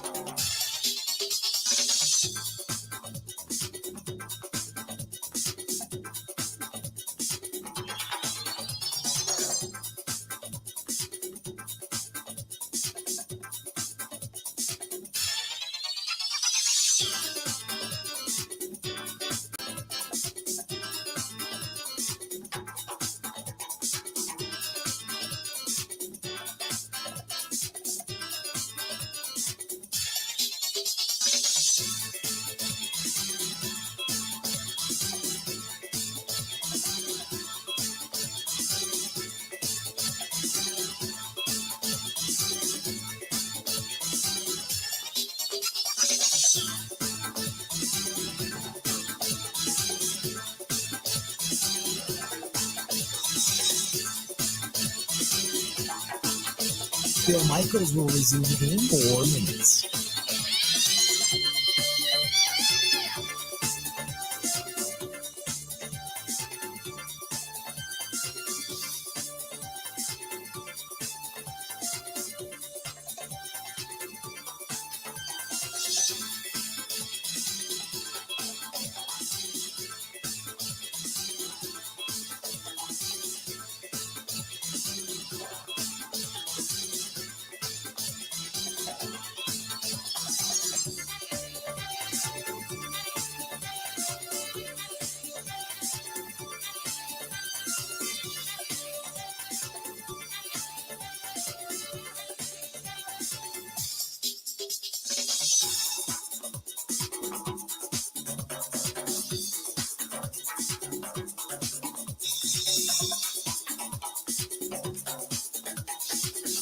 Bill Michaels will resume in 3 minutes.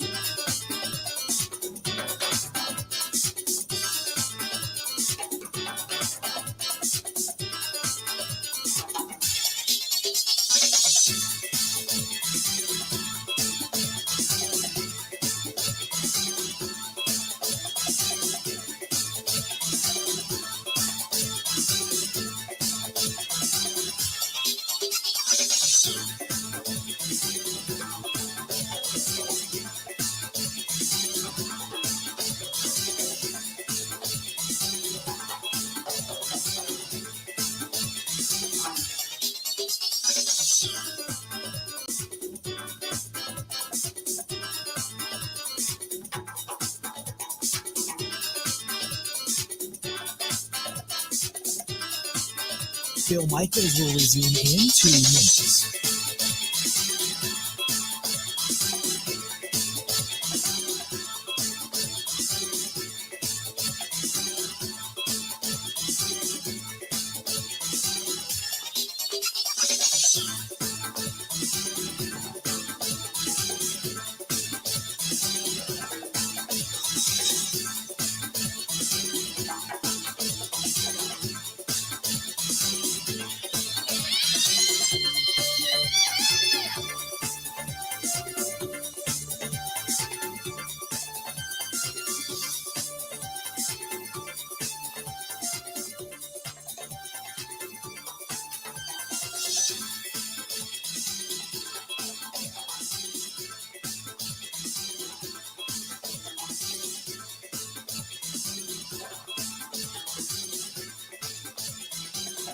Bill Michaels will resume in 1 minute.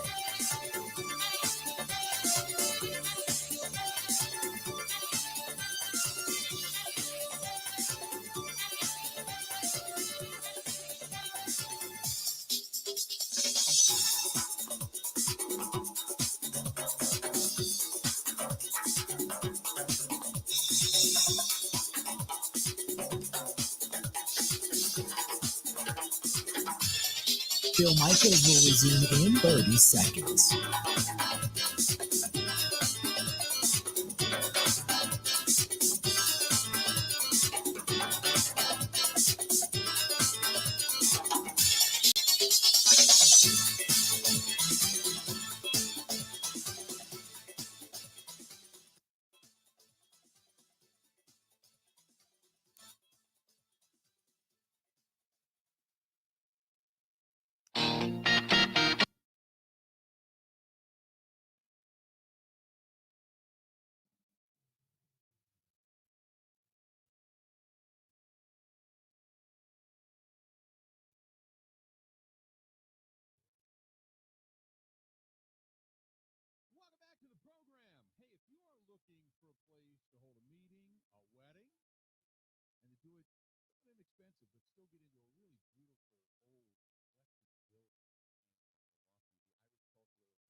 To the Irish Cultural and Heritage Center. It's right on Wisconsin Avenue. It's beautiful, whether it's an upstairs meeting room, downstairs in the hall. Go and check it out. See that beautiful hall, that beautiful picture they have on their website. Go to ICHC.net. That's ICHC.net. You can donate. You can book a wedding there. Just get a hold of our buddy Corey. Just contact him. Get a hold of Corey directly. You can do that. 414-345-8800. 414-345-8800. Again, 414-345-8800. Beautiful place. You want to hold a party, you want to do, whatever. They got it going on down there. 414-345-8800. Beautiful, beautiful place. The Irish Cultural and Heritage Center. Irish Culture and Heritage, premier venue downtown Milwaukee for Irish activities. They have concerts. It doesn't have to be Irish, but it can be. They can host your wedding, reception, all that kind of good stuff. Meetings, parties. They've got it all in a beautiful concert hall. Beautiful. 414-345-8800. There you go. So I was over on the Facebook fan page, and I was reading a lot of the comments, and I just keep telling people it's not what was said. You got to look at the time at which it was said.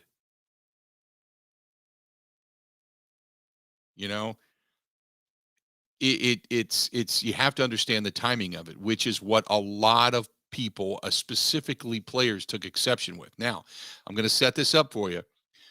We all know the Skip and Shannon show, or Shannon and Skip, whatever.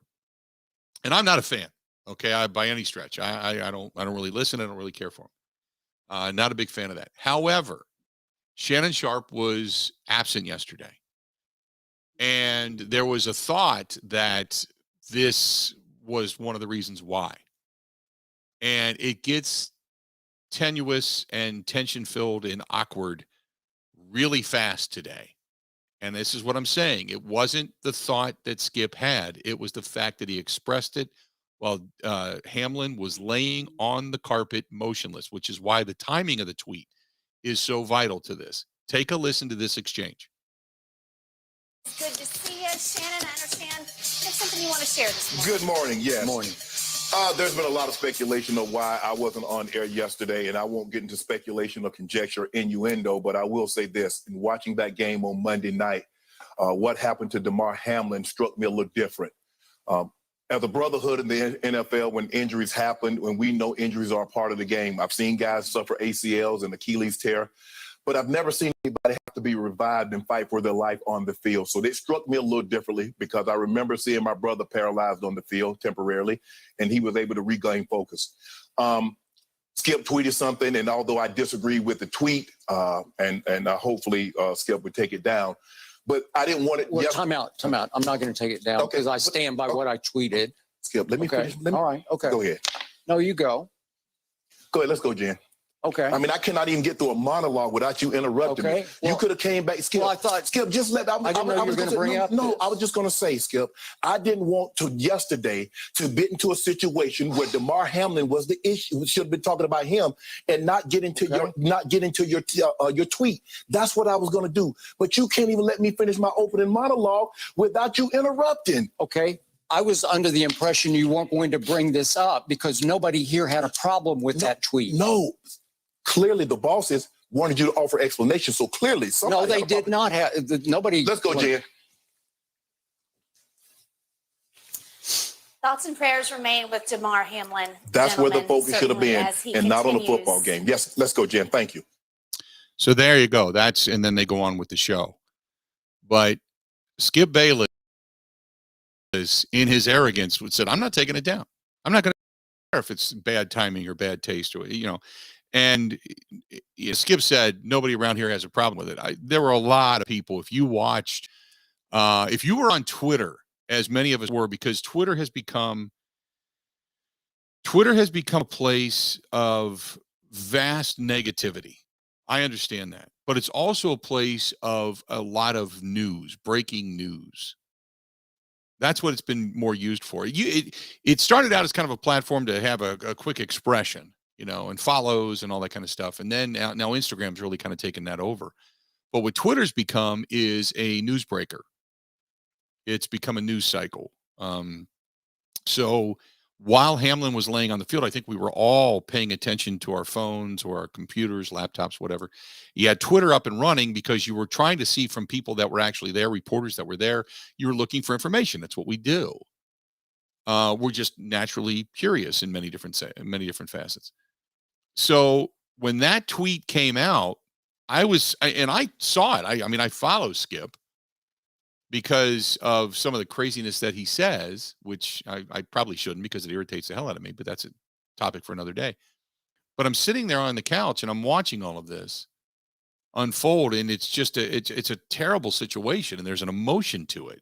And then that came across just like a minute or two after he was laying on the field, and you're seeing them quickly, go to work on him.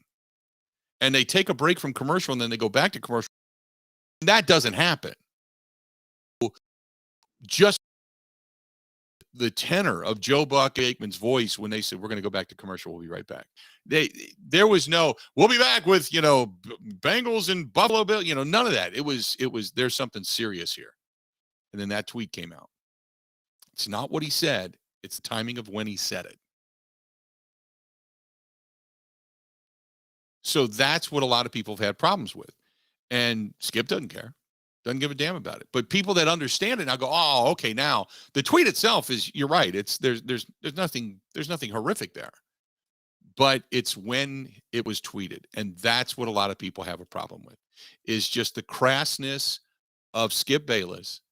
The crassness of, I don't give a damn what you think. I'm going to do what I want to do, and nobody's going to tell me anything different. That's the problem that people have with him. So that's the reason I wanted to bring it up, because it became a large topic of discussion over on the Facebook fan page, and I just wanted to address it. But today, because I saw a lot of people's reaction to it, but today that kind of came to a head, because now you get to see from a player's perspective saying, "Man, I saw my own brother laying on the field motionless in Sterling Sharp," when Shannon said that. And then granted, he came back, but he was paralyzed for a moment. And I watched him lay on the carpet. And we've all seen that. But this was a guy actually getting CPR, fighting for his life. And the game doesn't mean anything. You don't even think about the game. And Skip basically says, well, so what? They got a decision to make. And that's where the tension becomes real. So that's it. 877-867-1670, 877-867-1670. You want to find us, please feel free. Nate says, I saw the tweet when it came out. I, too, follow Skip Bayless. I thought it was wrong at the time. But then again, Skip is wrong most of the time, and I can't stand him. Yes, my bias probably played into it, but I still think he needs to go. They're not going to fire him. Otherwise, they would have already. They would have suspended him had they really wanted him gone. But he's not going anywhere. And that's why I said yesterday in what I wrote, and if you want to read it and want to see it and such, go over to the Facebook fan page. It's there. But basically what I said was, and he's walked up to the line many times, and in this particular situation with his streaming of thought and actually writing it out. And the worst part about it was he said his tweet was misconstrued and misinterpreted. No, it wasn't. He's a writer. He's a former newspaper writer. It wasn't he knows better than that to say that. That's a joke. But to say it was misconstrued, no, it wasn't. You typed it out. You read it. You hit send for the world to see. So I just simply said, in my opinion, this incident just proves that Skip Bayless is nothing more than a blowhard coward who doesn't deserve our attention. I'm not calling for anybody to be fired, but I'm just saying he doesn't deserve the attention. Turn away. So that was it. There you have it. Let's do this. We're going to step away. We're going to take a quick break. We'll put the show back on the tracks. But I wanted you to hear that because I thought that was a very, very interesting exchange from the perspective of which I was writing yesterday. So we could kind of explain that. Stay tuned. We got more of the Bill Michaels Show coming up next. Covering Wisconsin sports like a blanket. This is the Bill Michaels Show on the Wisconsin Sports Zone Radio Network. Even when the weather outside is frightful, your energy bill could be much more delightful. Hi, I'm Gina Della from Pella. Replacing drafty windows and doors can dramatically lower your energy costs. Pella Windows and Doors of Wisconsin offers some of the most energy efficient windows in the industry, designed to keep the cold outside where it belongs. You'll help kick the January blues when you choose to book by the 31st for 0% interest up to 2029. You heard that right. No interest up to the year 2029 if you book by January 31st. Pella's premium wood windows and patio doors feature distinguished craftsmanship and nearly endless possibilities, with maximum design flexibility in dramatic sizes, custom colors, finishes, profiles, product types, and more. Hurry. To get the 0% interest up to 2029, you have to book by January 31st. Visit PellaWI.com. Certain restrictions apply.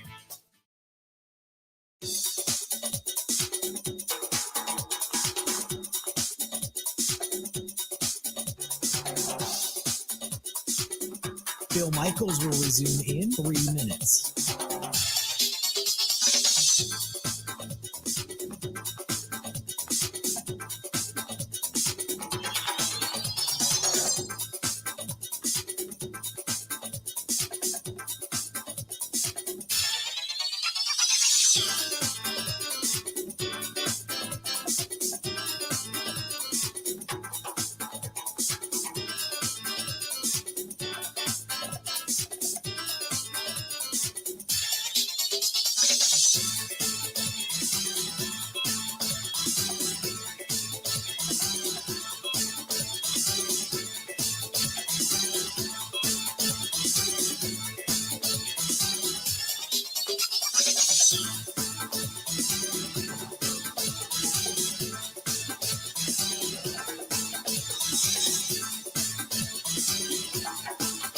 Bill Michaels will resume in 2 minutes.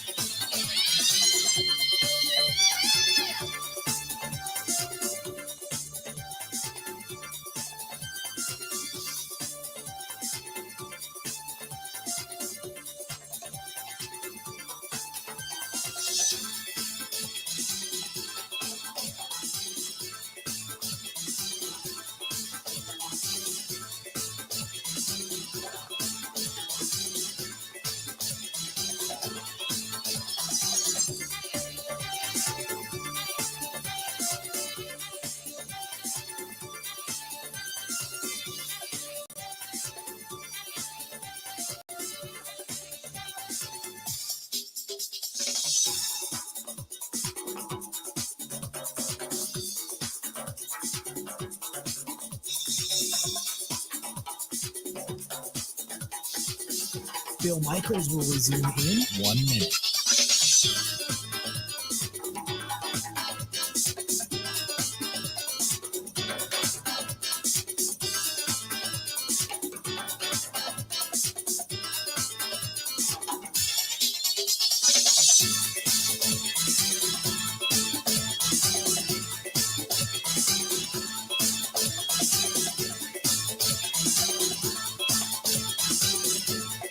Bill Michaels will resume in 30 seconds.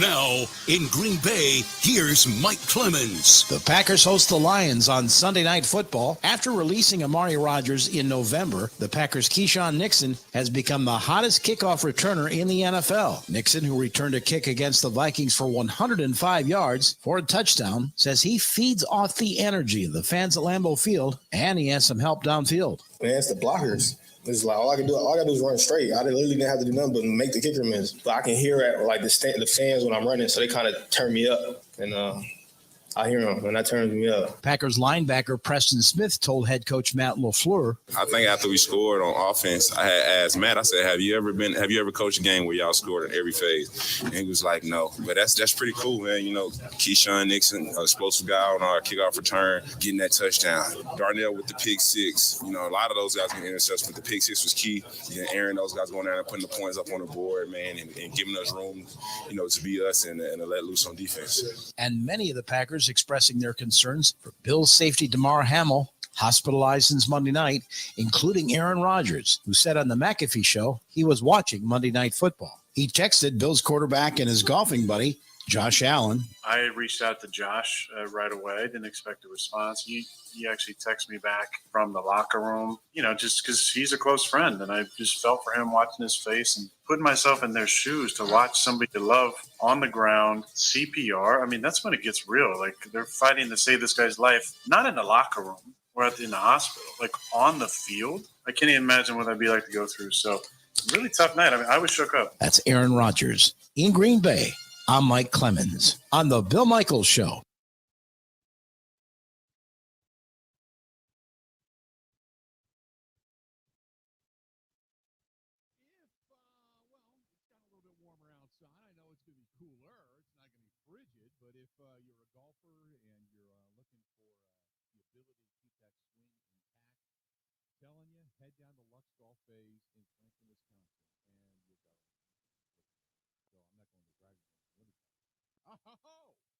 You can, because they blast in the heat. Oh, it's so nice. Go to luxgolfbays.com and see what I'm talking about. L-U-X-E, luxgolfbays.com in Franklin. It is fantastic.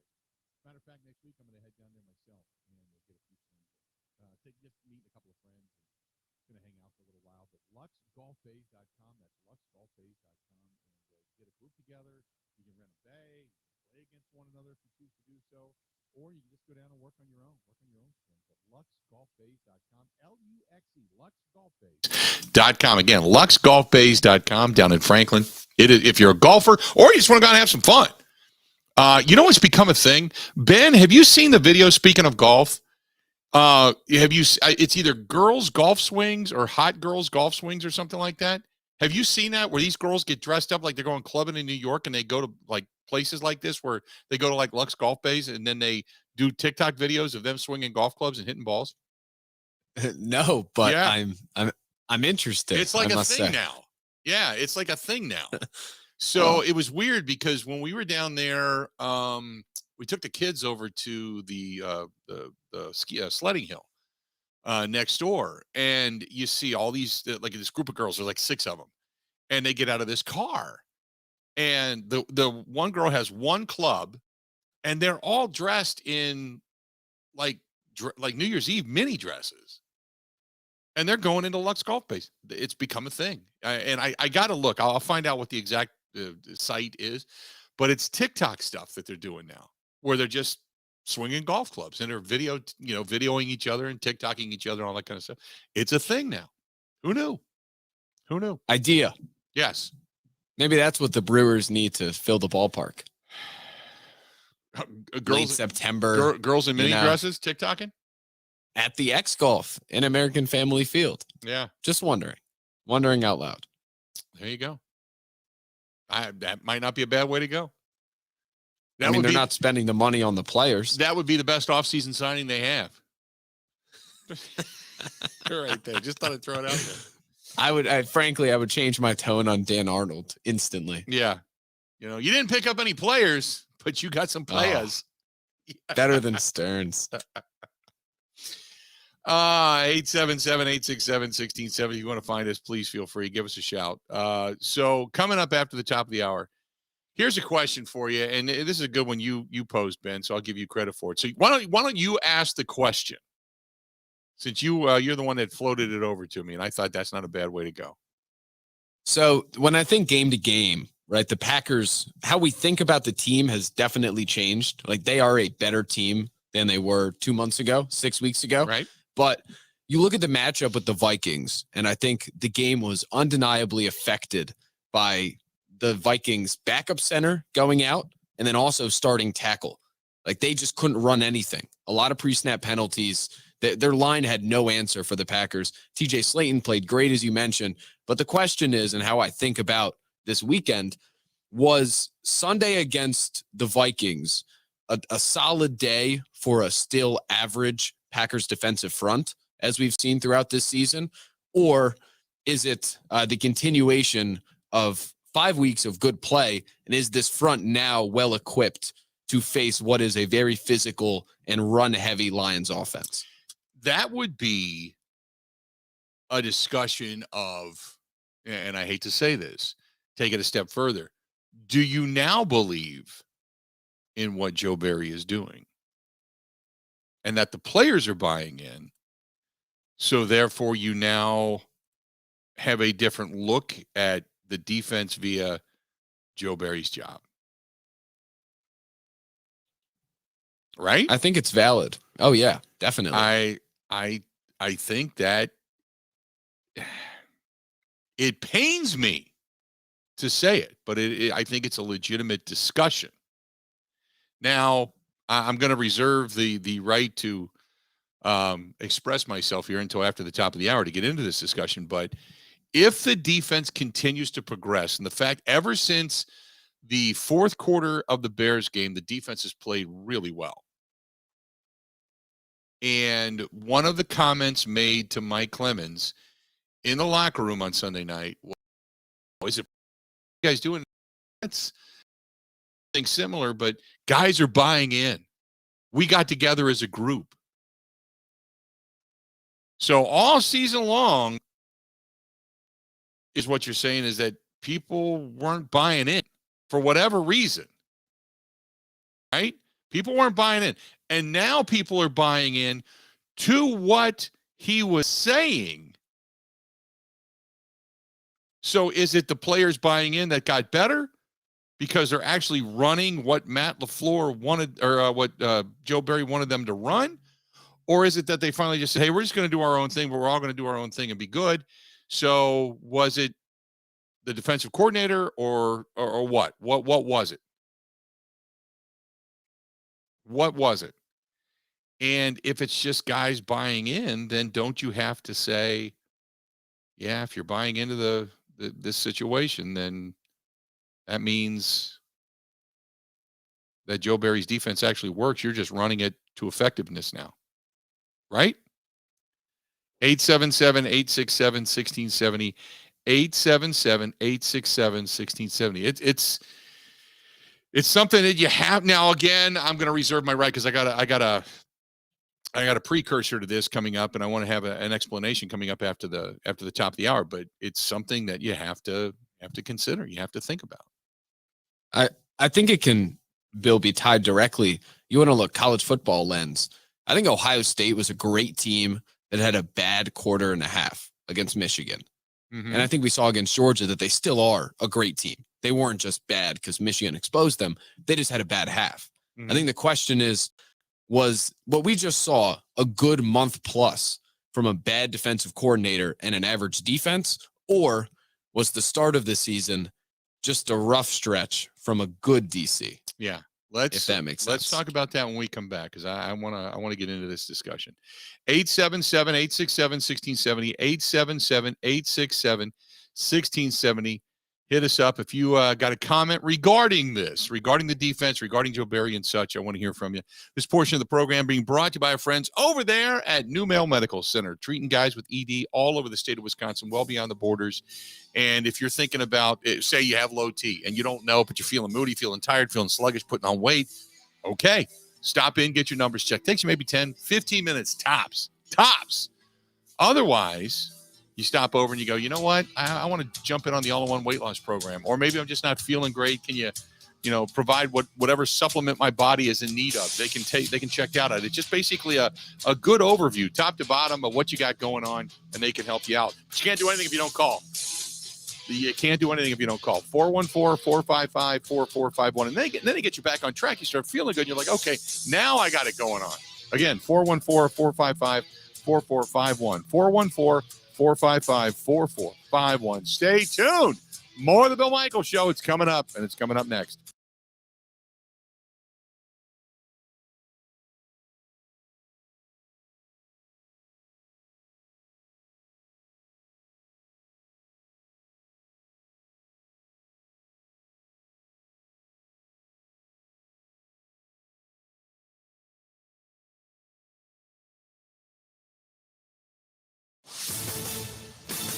This is a Wisconsin Sports Zone update. Well, Giannis Antetokounmpo was unstoppable last night as Milwaukee beat Washington 123-113 at Fiserv Forum. The two-time MVP went off for a career-high 55 points, tied for the second most in Bucks history. He went 20 for 33 from the field, 15 for 16 from the line. He added 10 rebounds, 7 assists. Brook Lopez added in 21 points in the win. Milwaukee's going to be in Toronto tonight to face the Raptors. Turn to the Badgers. They took care of Minnesota last night, 63-60, to move to 3-0 in Big Ten play for the first time in 8 seasons. It didn't come without a cost as forward Tyler Wall went down with an ankle injury in the first half. Coach Greg Gard said his status moving forward is unclear. His intention was that he was going to try to go again in the second half, use halftime to get it loose, but he tried to do some stuff backstage, and it just wasn't going to happen. So I don't know timeline. I think each individual heals from those, differently. So we got 3 days here. We'll see where he's at. The 14th ranked Badgers going to head to Champaign on Saturday to face Illinois.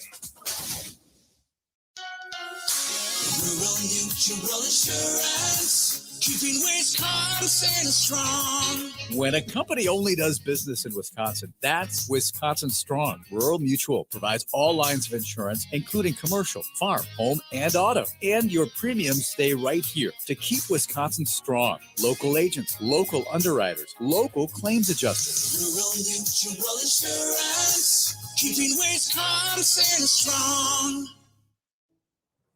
Well, the Packers back in the field for practice today as they begin to prep for Sunday's matchup with the Lions at Lambeau Field. A Green Bay win would complete a remarkable turnaround, going from 4-8 to a spot in the playoffs as the number 7 seed. Kick on Sunday night, set for 7:20. And Wisconsin officially announced the hire of offensive coordinator Phil Longo and defense coordinator Mike Tressel yesterday.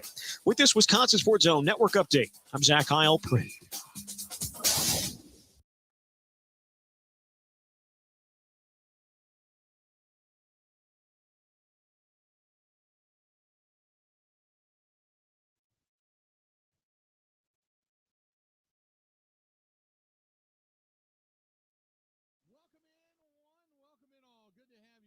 Today, the Bill Michaels Show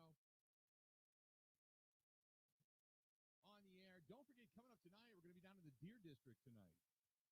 The Mecca Sports Bar and Grill, 6 to 8 tonight. We are brought to you by our friends Bud Light, 6 to 8 this evening, going to be on site. Come on down. It's the Bill Michaels Huddle, and a lot of good discussion coming up tonight. So I'm looking forward to it. But going to be back our final time this year down at the Deer District as well. So come on by over at the Mecca Sports Bar and Grill, 6 to 8 tonight. We're going to be there. I'll be sitting upstairs in the loft, but you can still come down and listen to the program, enjoy some food, beverages, big screen. I'm sure the Bucks are going to be on. I think the Bucks are playing early tonight, if I'm not mistaken. So come on down. And I think the Bucks are on the road, though. Bucks are on the road tonight, aren't they, Ben? Correct me if I'm out Let of me line check. here. I think they're in Toronto. Yeah, They are. 6:30 tonight in Toronto. There you go. Okay, we were talking before. Now, real quick, Ben, explain for those just tuning in. Explain it again. What your thought is? What your question, so to speak, is? So the Packers will face a different physical test, I think, on Sunday against a great Lions line and a run-heavy team. The Vikings matchup, they dominated front-wise, but it was largely because of all of the injuries and even in-game injuries the Lions faced. The thought is that a bad Packers front or an average Packers front that was graced with good matchups and played well in the last month, or is it actually a quite good front that has gotten better and now has proven that maybe the start of the year was an anomaly? Okay. So I'll take it a step further in this discussion, and I will say, look, if you believe that this team is now a good front, that they have bought in, that they are now executing, running basically what the defense is supposed to be, because everybody is now bought in and they're on the same page, then wouldn't you have to say that what we saw last year out of this defense, when everybody was seemingly on the same page, the Joe Barry defense, it's a good scheme. If everybody buys in and does their job and what we've witnessed, it's a good scheme, and that then you have to give credit to Joe Barry and that this was more on the players than it was on the coaches? Would you have to say that? Would you have to give Joe Barry credit? Now, two things at play here, and this is my opinion. One is I cannot forget about second and long, third and long, and watching guys play 15 yards downfield when the opponent needs 12 yards for a first down. That is, to me, unfathomable and unforgivable. It is horrific play calling. So that's one. Two, I got to wait and see the remainder of the season, because tackling is a thing. That's players on the field doing what they do. That's more on the players than it is on the coaches. But if players don't believe in you, you don't have the ability to teach.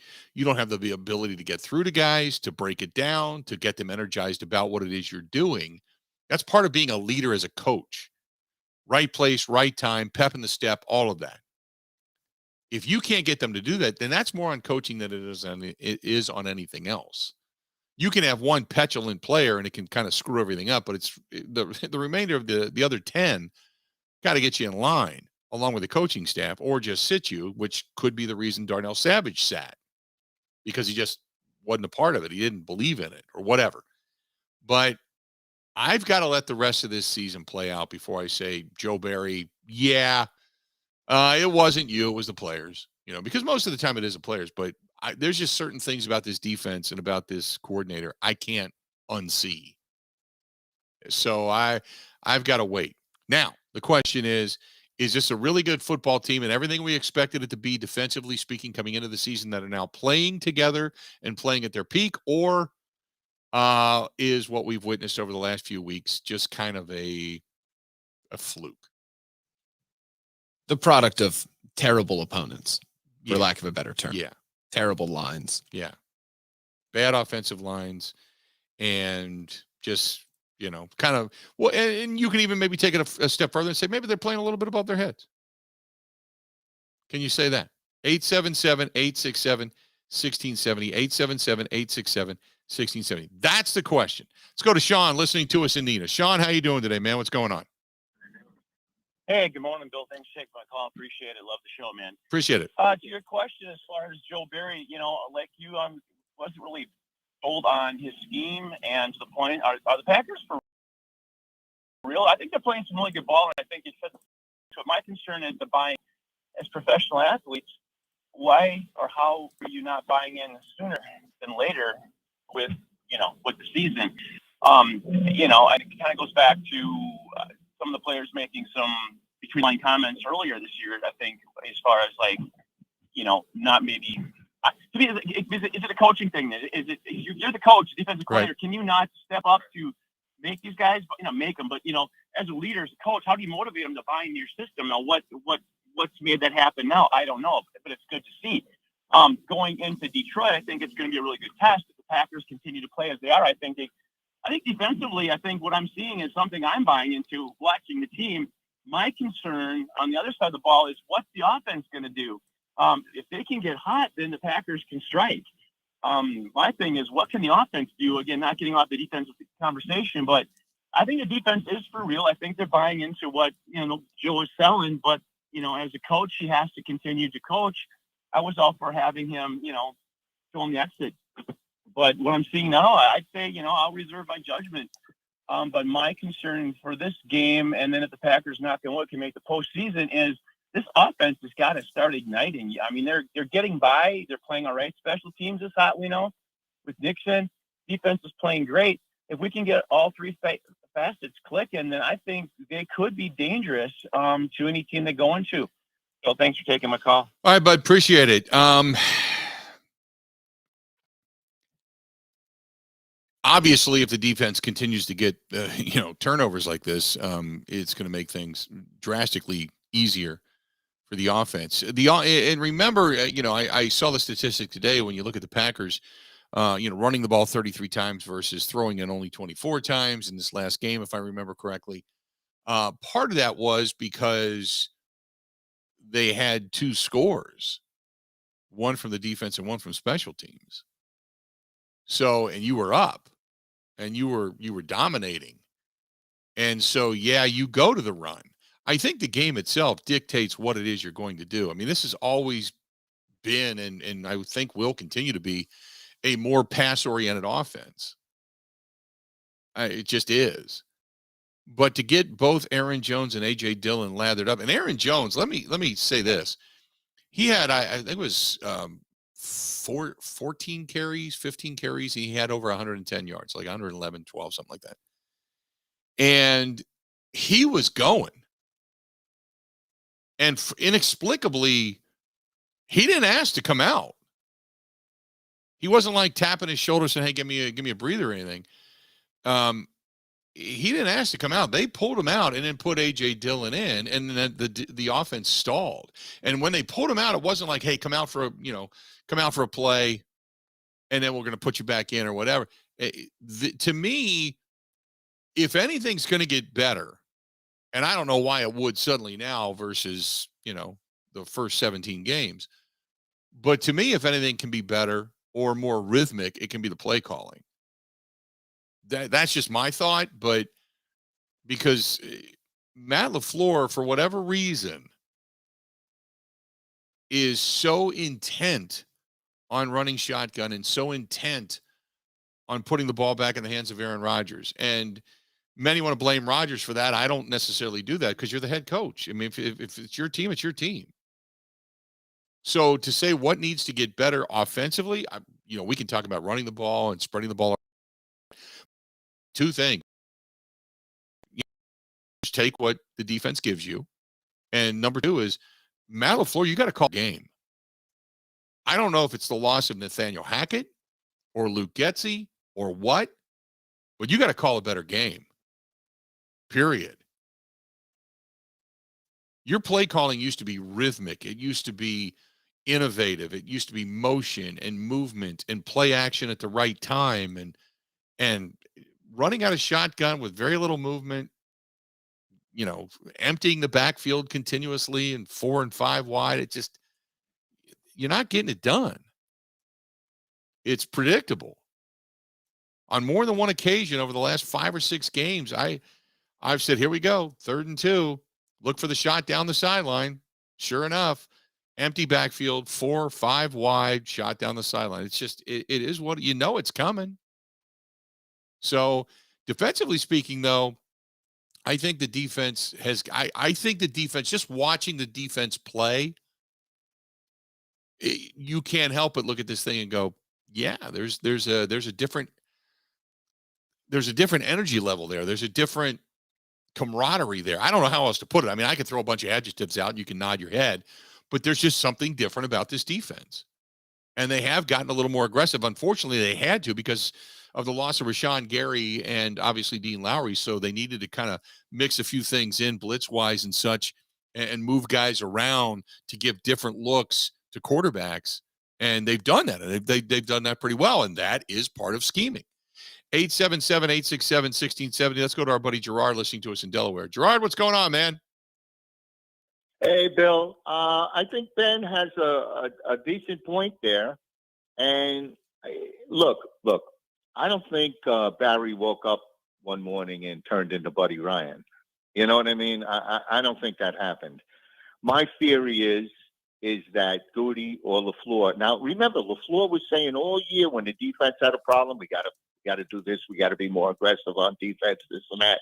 I think somebody just read him the riot act and said, if you don't do what we're telling you to do, it's going to be hasta la vista. You know what I'm saying? At the end of the year. That's my theory as far as that goes.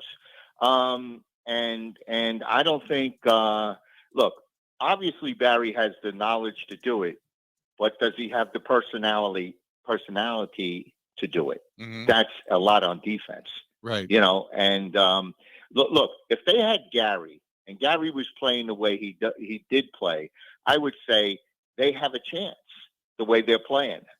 But I think that's a big spot because I think Ben had another good point. The Lions have a really good offensive line, and this is going to be a challenge.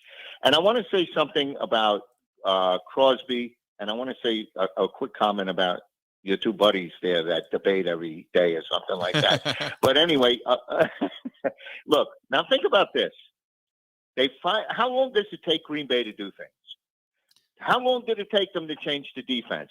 How long did it take them? Now, I remember myself and Eric at the beginning of the year saying, look, he only kicks to the 10-yard line. He's only kicking. So finally, they got a kicker that's going to kick into the end zone. Now, in defense of Crosby, this guy's probably got hurt once or twice in his whole career, and he's been playing since Moses. Right. So you get a kicker that comes on there, and the first thing he does is pull a groin. Right. Think about that. Yep. You know, think about how Crosby is so adorable, and he's always trying, you know, the whole bit. And the thing about, you know, Skip and Shannon Sharp. Look, Shannon Sharp, I told you what he did with Cedric Maxwell that time. I said that in the past to you. I remember what he lied about Cedric Maxwell, you know, dealing with racism in Boston. And Maxwell, Right. He didn't even realize Maxwell was on that night. And look, and he just said when you played that back that he's seen his brother Sterling, I assume, laying on the field. I doubt if he ever seen it live like he said he did. I don't even believe that he did. He might have been playing or whatever at that time when it happened. And you know, the other thing is, Bill, there's two things. It's called one thing is called grifting, and the other thing is called stage. And I believe these two guys are pros at doing that. Okay, and that's what they do, and that's the game they play.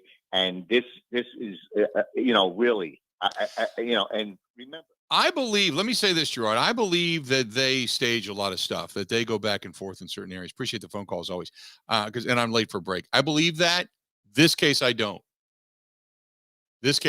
I think Shannon Sharp wanted to say something. He did not agree. He wanted to get his emotions out. He did not agree with what Skip did when he did it. And he wanted to talk about it. And not necessarily that, but he also wanted to deal with the emotions of that day and that evening. And it got off to a really bad start. I don't believe that was staged. I believe Shannon Sharp took a shot at Skip. Skip took offense to it and was not going to allow him to finish his thought. That's just my thought.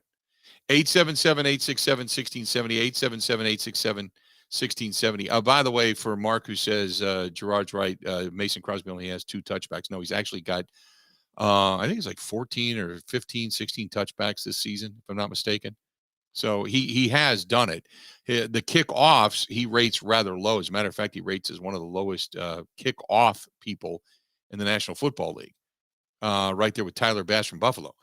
But that being said, he's also one of the highest percentage field goal kickers right now, also in the National Football League. Just an FYI. 877-867-1670, this portion of the program being brought to you by our friends over there at Nice Ash. I was downtown yesterday. Stopped at the Nice Ash. Had a really nice time. Great, relaxing place. Went in, saw my buddy Mick, who was in town. He was flying back out today, going back down to South Carolina, and had just a really nice day. couple of beverages and a cigar, and we sat up in the big leather chairs and such. And you can sit up front, you can watch the world go by, do a little work on your whatever, your computer, your phone, your iPad, whatever, or just sit back on a weekend and enjoy the music and enjoy a lot of the entertainment that they bring in. It's a great place. TheNiceAsh.com, TheNiceAsh.com, 323 West Main Street, downtown Waukesha. Stop in, tell them we said hi. Covering Wisconsin sports like a blanket. This is the Bill Michaels Show on the Wisconsin Sports Zone Radio Network. This January, hit the road. The road to riches at Potawatomi Casino Hotel. Play each day for thousands in free play and entries into the big $200,000 grand finale. The more you play, the closer you get to big money. So hit the road, Jack, or Jill, or whatever your name might be. The road to riches, only at Potawatomi. For more details, visit paysbig.com/road2riches. Must be 21 years old to play.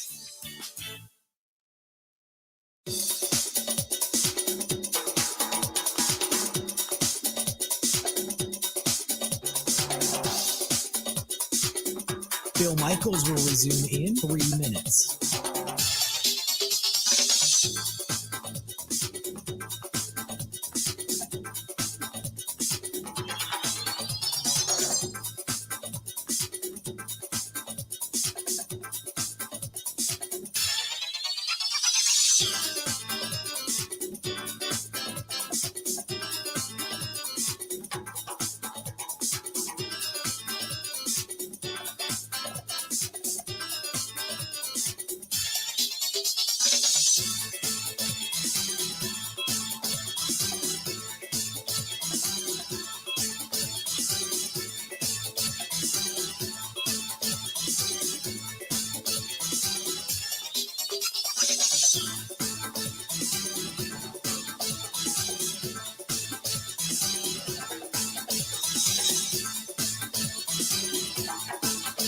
Bill Michaels will resume in 2 minutes.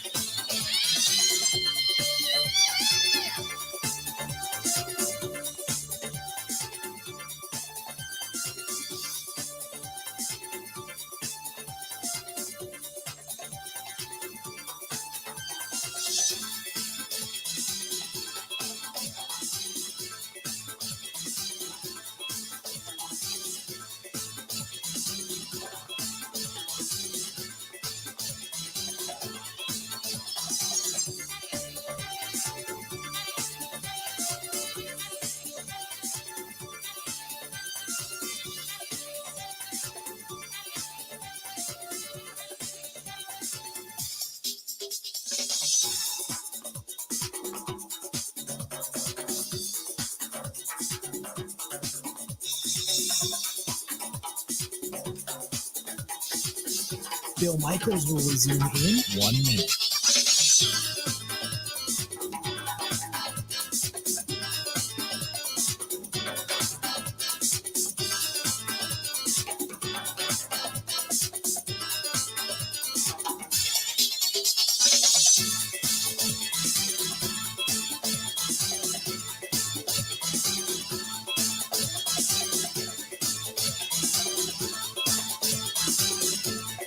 Bill Michaels will resume in 30 seconds.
Jack says, correct me if I'm wrong, but if the players are finally buying in, then didn't Joe Barry do his job? Well, yes and no. It's week 17 going into week 18. Right? I agree with those that say, well, they didn't buy in training camp. They didn't buy in week 1 or week 2 or week 3 or week 5. I agree with all of that. I would have to see how the season unfolds and how it goes. Because, this is from Habib, who says he is disappointed with Joe Barry ever since they hired him. He's cost them postseason games, which no, he hasn't. No, he didn't. Not really. I hate to say that, but last year in the postseason, that wasn't Joe Barry's fault. Matter of fact, they were a really decent defense.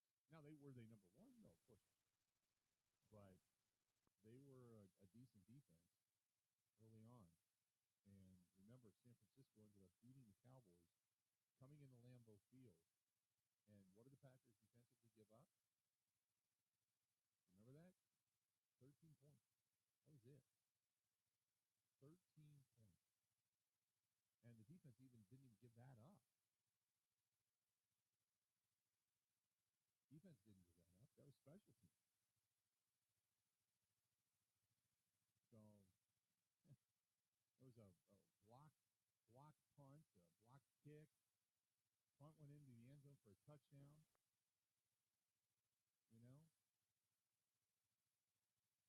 Because the blocked punt that ended up being a touchdown, that the Packers were leading at that point 10 to 3, if I'm not mistaken.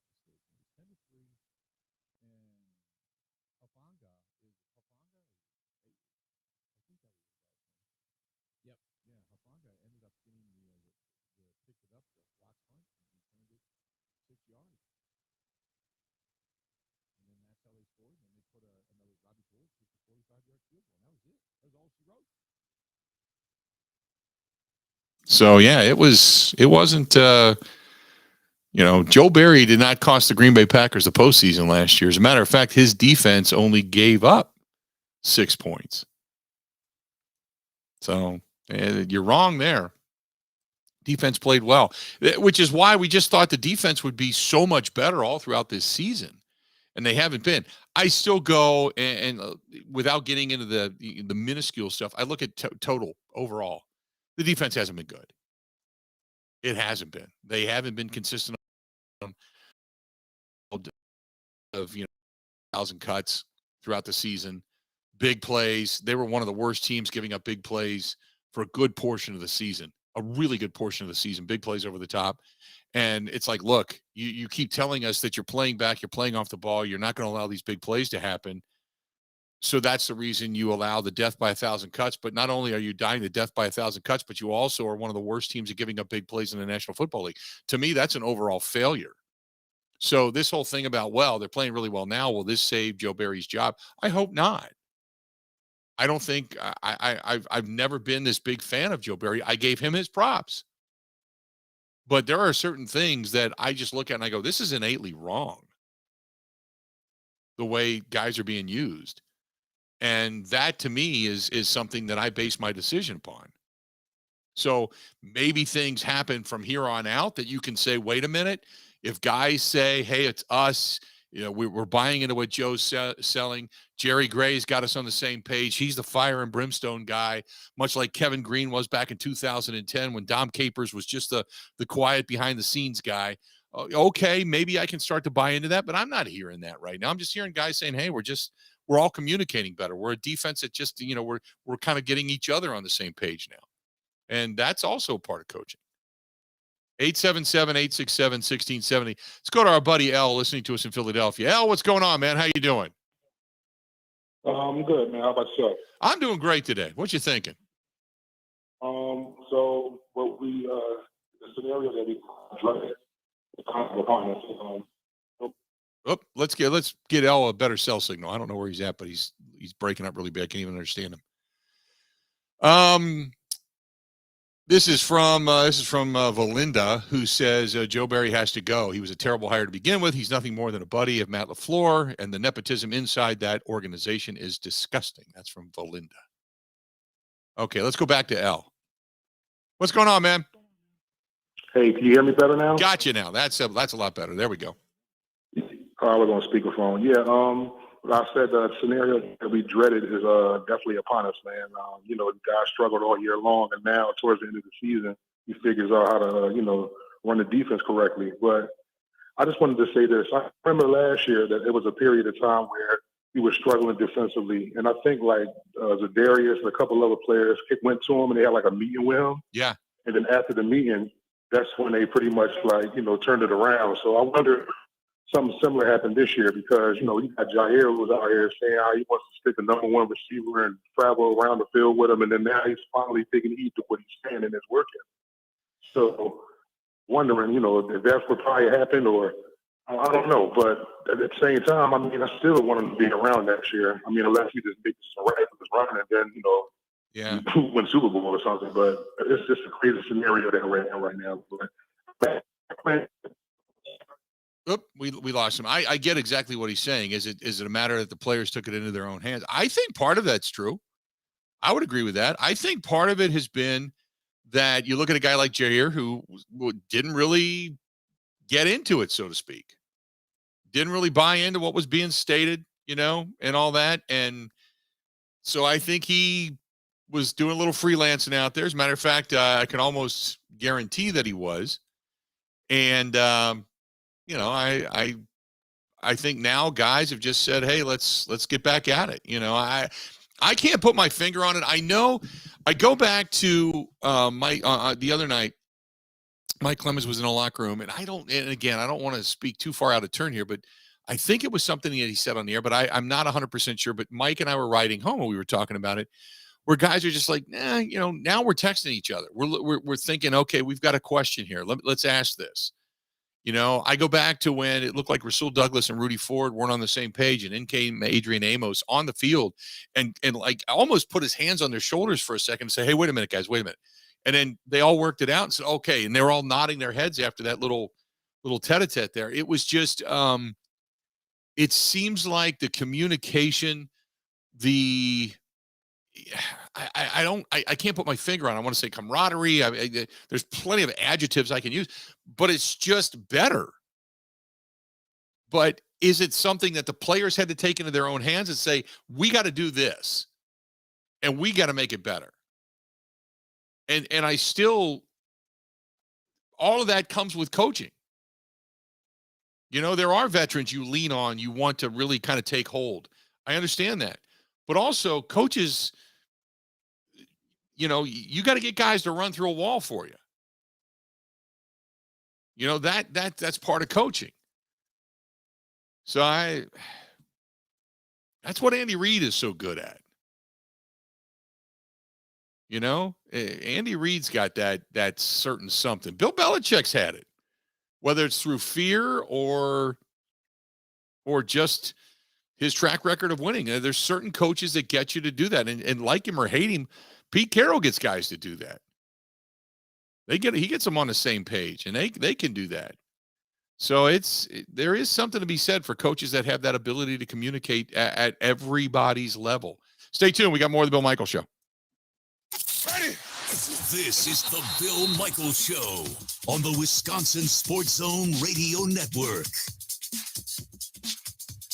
Even when the weather outside is frightful, your energy bill could be much more delightful. Hi, I'm Gina Della from Pella. Replacing drafty windows and doors can dramatically lower your energy costs. Pella Windows and Doors of Wisconsin offers some of the most energy efficient windows in the industry, designed to keep the cold outside where it belongs. You'll help kick the January blues when you choose to book by the 31st for 0% interest up to 2029. You heard that right. right? No interest up to the year 2029 if you book by January 31st. Paula's premium wood windows and patio doors feature distinguished craftsmanship and nearly endless possibilities. With maximum design flexibility in dramatic sizes, custom colors, finishes, profiles, product types, and more. Hurry! To get the 0% interest up to 2029, you have to book by January 31st. Visit PaulaWI.com. Certain restrictions apply.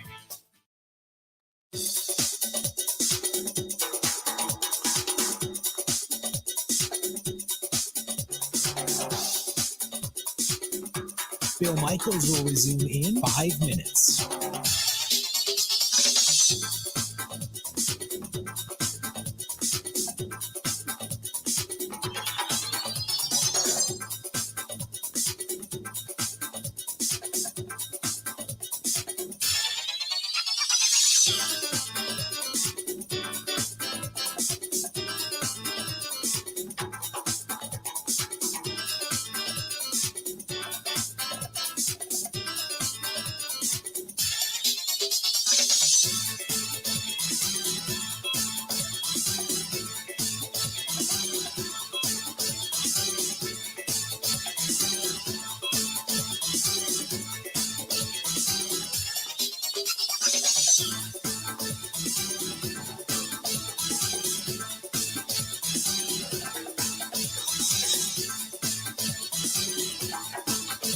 Bill Michaels will resume in 4 minutes.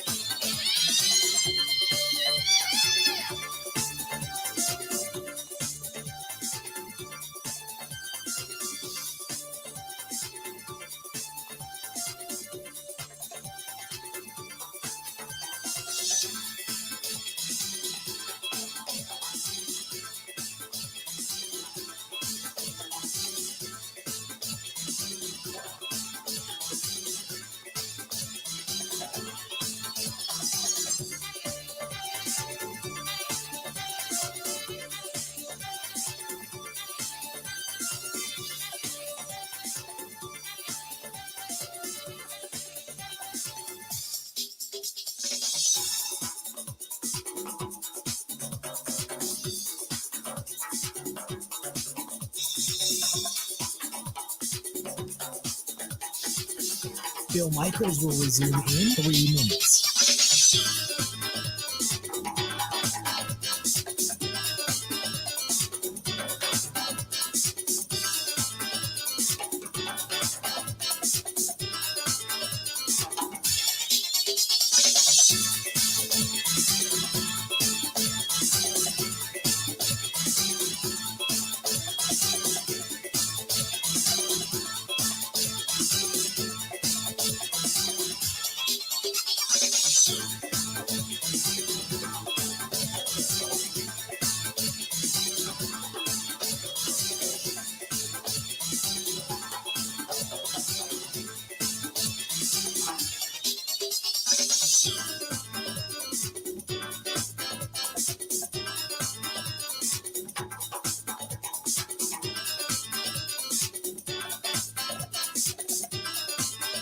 Bill Michaels will resume in 2 minutes.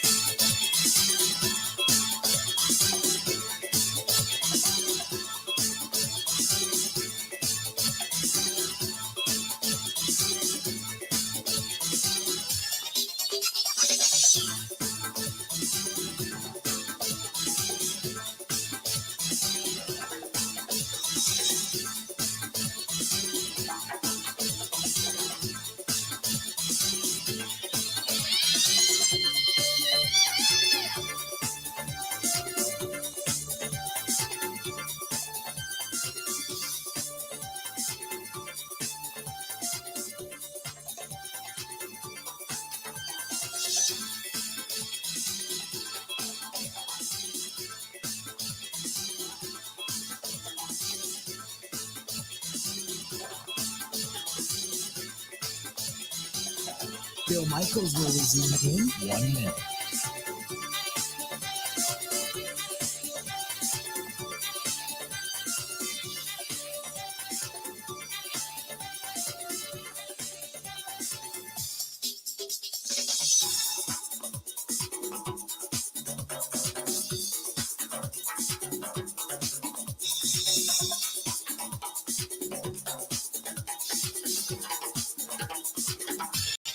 Bill Michaels will resume in 30 seconds.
Coating services at reasonable prices, top quality workmanship, colors, finishes. Even they can even paint that the inside of that garage or whatever room that it is you want them to do epoxy flooring wise for a really good cost.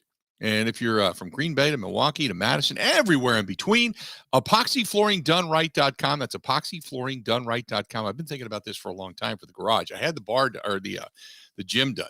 Now I'm going to do the garage. Call my buddy Sean, 262-443-2852. Get a quote, 262-443-2852. Again, 262-443-2852. 262-443-2852. That's epoxyflooringdoneright.com. Good stuff. Let's get back to this. By the way, the an update just came out regarding Damar Hamlin. He remains in the ICU. He's in critical condition with signs of improvement noted yesterday and overnight. He is going to remain under intensive care as his healthcare team continues to monitor and treat him. But as we found out from his, I believe it's his uncle and one of his friends / marketing agents, they had rolled him over. He's breathing without 100% oxygen. It's down to about 50%, maybe even less by now. I don't know. But they rolled him over to take pressure off of his lungs to help him breathe easier. And at least from the little kind of stream of words we've heard coming out of the hospital and certain things that have been posted, much like this Buffalo Bills commentary, a lot of things, while it's slow, a lot of things are at least heading right now in a positive direction. So that's good news for right now. So really good stuff there. 877-867-1670. Let's get back to the phone calls. Let's talk to Michael listening to us out in Oconomowoc. Michael, what's going on, man? How you doing? Hello? Yeah, Michael, go ahead. It's actually Pat. Oh, Pat sorry O'Donnell, about that. Not the punter. Okay, sorry. Bill, yeah, I wanted to talk about, I know you can't say anything with Paul Allen, professionalism, I guess, but the guy's a total geek. I lived up in Minneapolis. He's about as unprofessional as you can get, and that game was about as enjoyable as I've seen in probably a decade. I know you can't say anything, but it's definitely true. He's along the lines of Skip Bayless. He really is. Okay. Now, are you talking about as a play caller, or are you talking about the radio show? I couldn't listen to the radio show because I couldn't stomach it. He talked about rutabagas and his mom's cooking and stuff too much. Okay. But anyway, he's a screamer. You never really know if it's on the radio what he's doing or what is going on because he just screams. Yeah. And it's just like, I guess it's good at radio in some instances if you're a Vikings fan, but I really wanted to talk about the Packers with the total coaching malpractice this year with keeping Amari Rodgers after a year and a half where he shows that he can't play the position. He's fumbling everything. He can't get to the 20. And then guys like Royce Newman, I'm sorry, but I don't think Royce Newman can play. And it reminds me of Marshall Newhouse back in the day where he was a huge body, but he just couldn't. His favorite thing was Olay, letting Rodgers know that he was going to get crushed. So I don't understand how this team continues to just allow things like that to happen, the Joe Barrys of the world. and how they can't get a defensive coordinator that can actually just put pressure out there and play pressure defense, which San Francisco does in an unbelievable way. Yeah, they well, first of all, I appreciate the phone call. When you talk about why they can't get a defensive coordinator to come in and kind of do things in a pressure pack way, I think it's not necessarily about take a lot like DeMeco Ryan, who's the defensive coordinator for San Francisco. First of all, he's got incredible talent up front, right? So when you've got Armstead and Bosa, I mean, I know Dre Greenlaw's been nicked up, but when you've got really good talent, good linebacker play, it makes it kind of easy as a defensive play caller. But I don't see it very often. I will see defenders backing up and backpedaling and such, but I also think there's a time and a place to get aggressive and knock guys off the line. Romeo Crennel used to be good at that. When Romeo Crennel was a defensive coordinator for Bill Belichick, Romeo Crennel was a guy that when things got tenuous, he loved to dial it up, and he would bring them up to the line of scrimmage and punch them in the mouth, disrupt their routes. You get burned every now and then. You take a chance. But every now and then he'd bring that. Romeo Crennel was a good. Dick LeBeau, go back years ago, the originator of the 3-4 defense. He was the same way. He believed in being aggressive, So it just I can't remember the last time we were ever happy with a defensive coordinator. Can you? Which is the one reason I think, Ben Kenny, you don't want to see Jim Leonard get the defensive coordinator position in Green Bay, right? That is the precise reason. Yeah. Although, if there's one person that knows how to dial up exotic pressure and affect a quarterback, it's him. I can't remember anybody. Bob Slowick. I mean, any of these guys. I can't remember any defensive coordinator that the Packers have ever had that where people go, oh yeah, that's Ed Donatel, who's now up in Minneapolis. I don't remember any now, like the first year, couple of years of Dom Capers, people loved it. He had the players. And then as guys began to, either decline in their career or injuries began to, beset the team, whatever, then it changed. And then they wanted him out. Dom's too old. He can't relate. It just, I can't remember a guy that anybody ever loved. Well, we were happy with Dom Capers on Sunday. Right?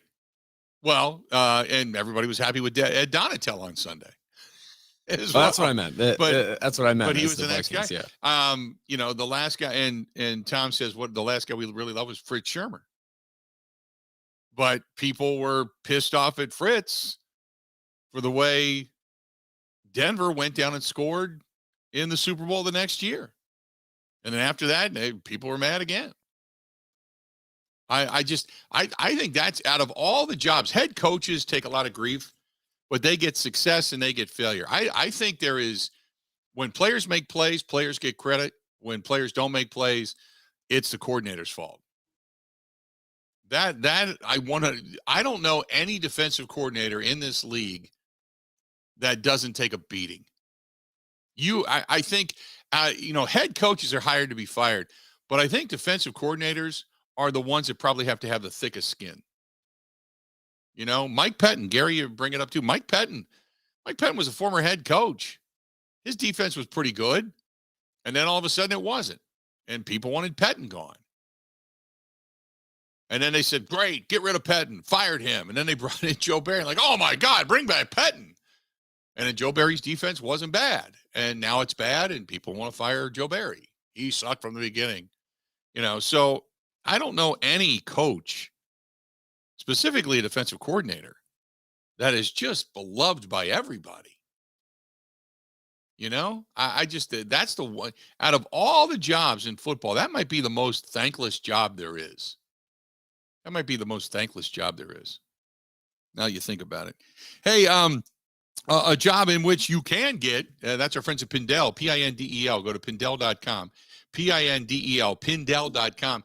And they want you to come and take a job there. They do thank you for taking a job there. They do work with you. They train you, whether it's robotics or good old-fashioned spindle machining, whatever it happens to be. They can train you. They can teach you. They can watch you advance. It is a career. It is not just a job. And if you are a company out there and you're looking to work with a really good quality machining company that's on the rise, that's our friends at Pindel, Pindel.com, Pindel.com. That is Pindel.com. Tony and the staff over there are just great people, and Bill's a good guy, and just so many great people in that shop over there. And they have 2 different locations nearby in New Berlin, Wisconsin. But during the pandemic, they really started to rise, only for the fact that so many things were being machined and quality parts were being needed here in the States because you couldn't get them overseas. So their business picked up, and they've held on to that business. So if you're looking for a great company that's growing, that's Pindel, Pindel.com. That's Pindel.com. More of the Bill Michaels Show next. This is the Bill Michaels Show on the Wisconsin Sports Zone Radio Network.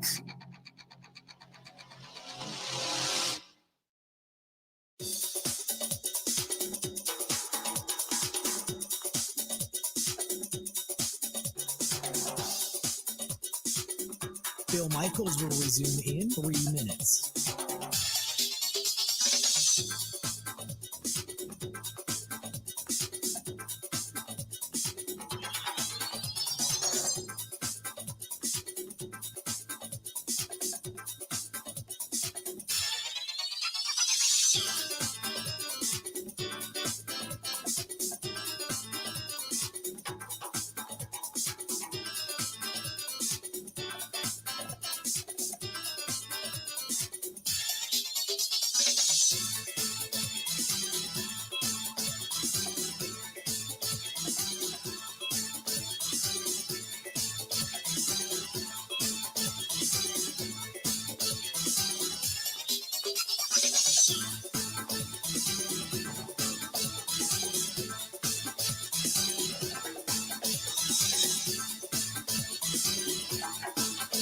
Bill Michaels will resume in 2 minutes.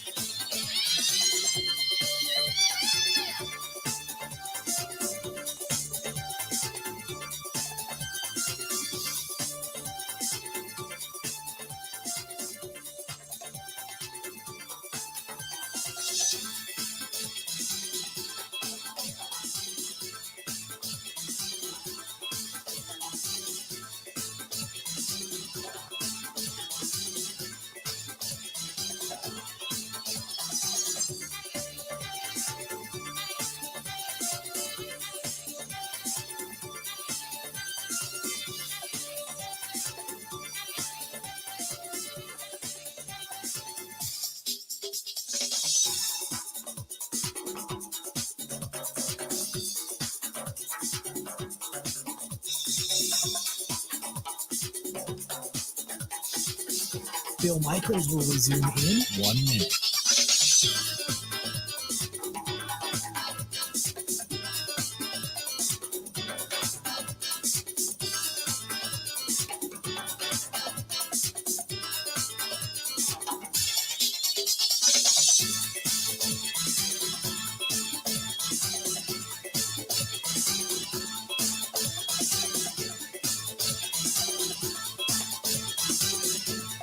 Bill Michaels will resume in 30 seconds.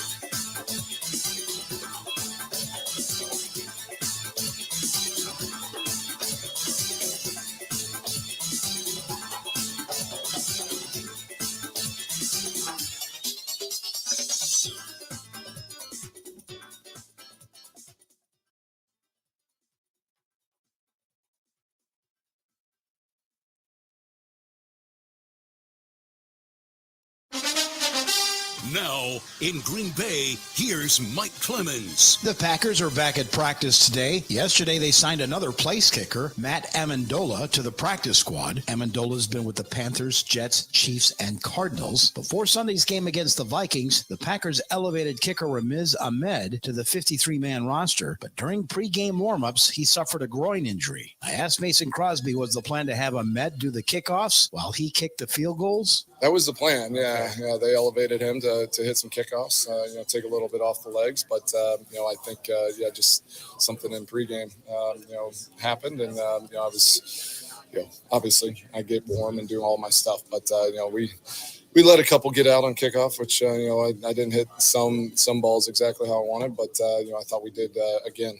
Guys are flying around covering, and then how the defense and how the offense stepped up whenever we needed it. Aaron Jones on when Crosby hit that field goal from 56 yards out just before the half against the Vikings Sunday. I was standing next to Ramiz, and I'm like, immediately I couldn't tell how far it was. So I said, Ramiz, how far is this? He said 56. I said, I was money in the bank.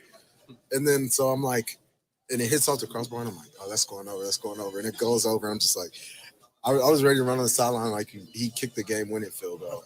Mason puts in so much hard work, and he's a true leader of this team as well. And just to see a guy continue to have success in a big moment. Next, the Packers host the Lions on Sunday Night Football. The last time Green Bay played Detroit, they lost 15-9 at Ford Field. Lions head coach Dan Campbell says the Packers have improved since then. This is a better football team than we played the first time. All three phases are clicking together, and they're all just kind of boosting each other up, and that's why they're a dangerous team right now. That's Lions head coach Dan Campbell. In Green Bay, I'm Mike Clemens on the Bill Michaels Show.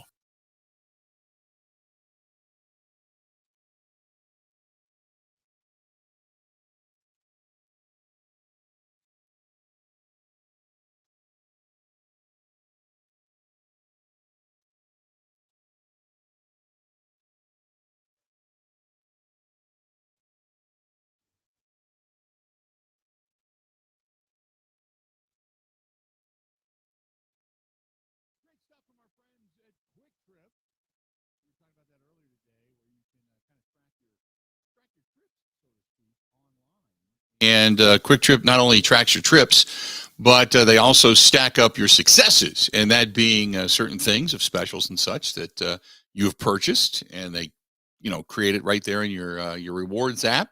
And so when the next time you go in, if you're like, look, I got a free cheeseburger coming, you're good to go. Maybe a breakfast sandwich, good to go. Maybe one of those pothole pizzas, good to go. Stop in a Quick Trip. They have everything, whether it's bread, milk, butter, eggs, bananas. They got all that stuff. Or head into the beer cave, head over to the baked goods, head over to the morning hot food, whether, like I said, the breakfast sandwiches and such, or maybe even the breakfast burrito. So many good things over at Quick Trip. So many good. Stop in there damn near every day. I'm at a Quick Trip. Almost every day. I don't drive as much. You working, in the studio and the house, so I don't go out all the time. But I make it almost at least a bi-daily thing to head over to Quick Trip in the morning. 877-867-1670. 877-867-1670. Aaron Rodgers today, by the way, the only player on the Packers active roster not practicing today. They're giving him the Veterans Rest Day today. So the only guy not practicing. And, between the thumb and the knee and just a veteran's rest, also Jordan is all I can understand that.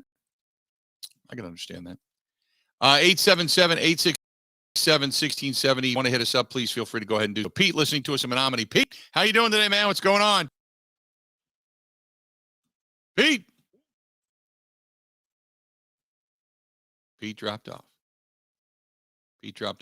Richie hits us up on Twitter, and he says, do we really have to go all the way back to Fritz Shermer for the last guy we actually liked, going back to 1996?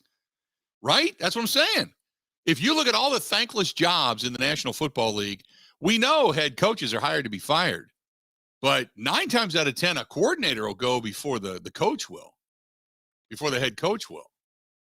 Most of the time. We all know that, for whatever's failing. So, and a lot of the time, it's the defensive coordinator. I think that's probably if you're going to look at a job that you're going to take, You better have the players to run what it is you're going to run, or have the ability to adapt, or have the ability to kind of get guys to buy into your system.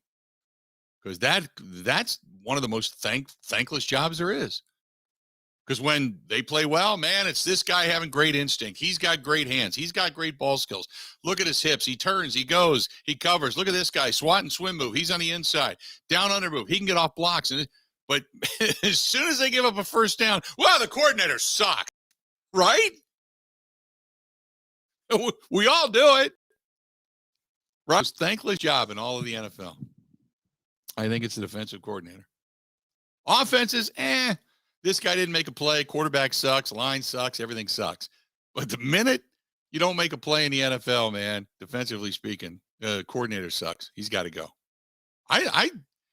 I'm falling more in line with that. Maybe you just need to look at more of the players, unless you see dramatic gaps in the scheme. Maybe we just look more at the players. Coming up, Matt LaFleur. Matt LaFleur talking to the media. I know, but I do want to hear what he has to say. Today is Wednesday. The Packers getting back at it. They're getting ready for their preparation for the Detroit Lions. And also, obviously the first, real public comments since the Monday night game. So we're going to hear from Matt LaFleur coming up in this hour. Stay tuned. Got a lot more of the Bill Michaels Show. It's coming up right after this.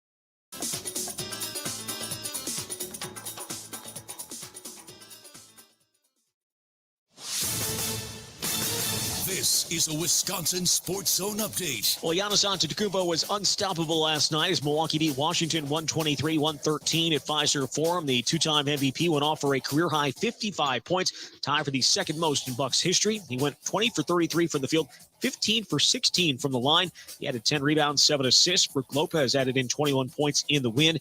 Milwaukee's going to be in Toronto tonight to face the Raptors. Turn to the Badgers. They took care of Minnesota last night, 63-60, to move to 3-0 in Big Ten play for the first time in 8 seasons. It didn't come without a cost as forward Tyler Wall went down with an ankle injury in the first half. Coach Greg Gard said his status moving forward is unclear. His intention was that he was going to try to go again in the second half, use halftime to get it loose, but he tried to do some stuff backstage, and it just wasn't going to happen. So I don't know timeline. I think each individual heals from those, differently. So we got 3 days here. We'll see where he's at. The 14th ranked Badgers going to head to Champaign on Saturday to face Illinois. For nearly 40 years, ABC of Wisconsin has been helping men and women transform themselves into well-paid, productive members of their construction teams. Have you thought about a career in a skilled trade? These are the types of skills that could secure your future. Jobs that can't be outsourced to someone overseas. Be in demand. To get your career started, go to buildyourcareerwi.org. Well, the Packers back in the field for practice today as they begin to prep for Sunday's matchup with the Lions at Lambeau Field. A Green Bay win would complete a remarkable turnaround, going from 4-8 to a spot in the playoffs as the number 7 seed. Kick on Sunday night, set for 7:20. And Wisconsin officially announced the hire of offensive coordinator Phil Longo and defense coordinator Mike Tressel yesterday. With this Wisconsin Sports Zone Network update, I'm Zach Heilprin.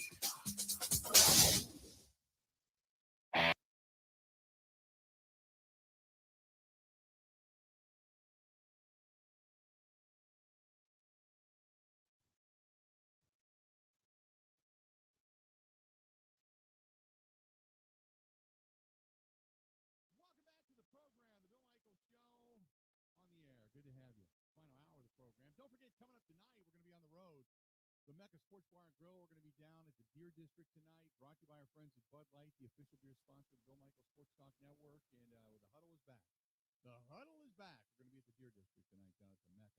You know what also is back? The Milwaukee Admirals. Go to MilwaukeeAdmirals.com for tickets, post-game concerts, all the promotional information, and they're playing winning hockey.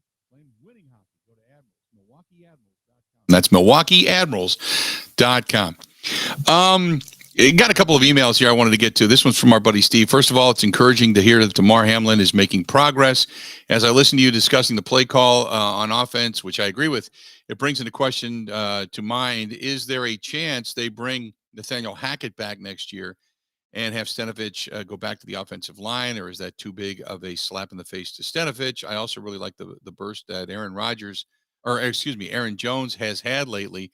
He is running as hard as I remember him running. For Sunday, I totally agree with you. Be aggressive, create some turnovers, do not turn the ball over, and also play with intensity and be focused, no stupid penalties.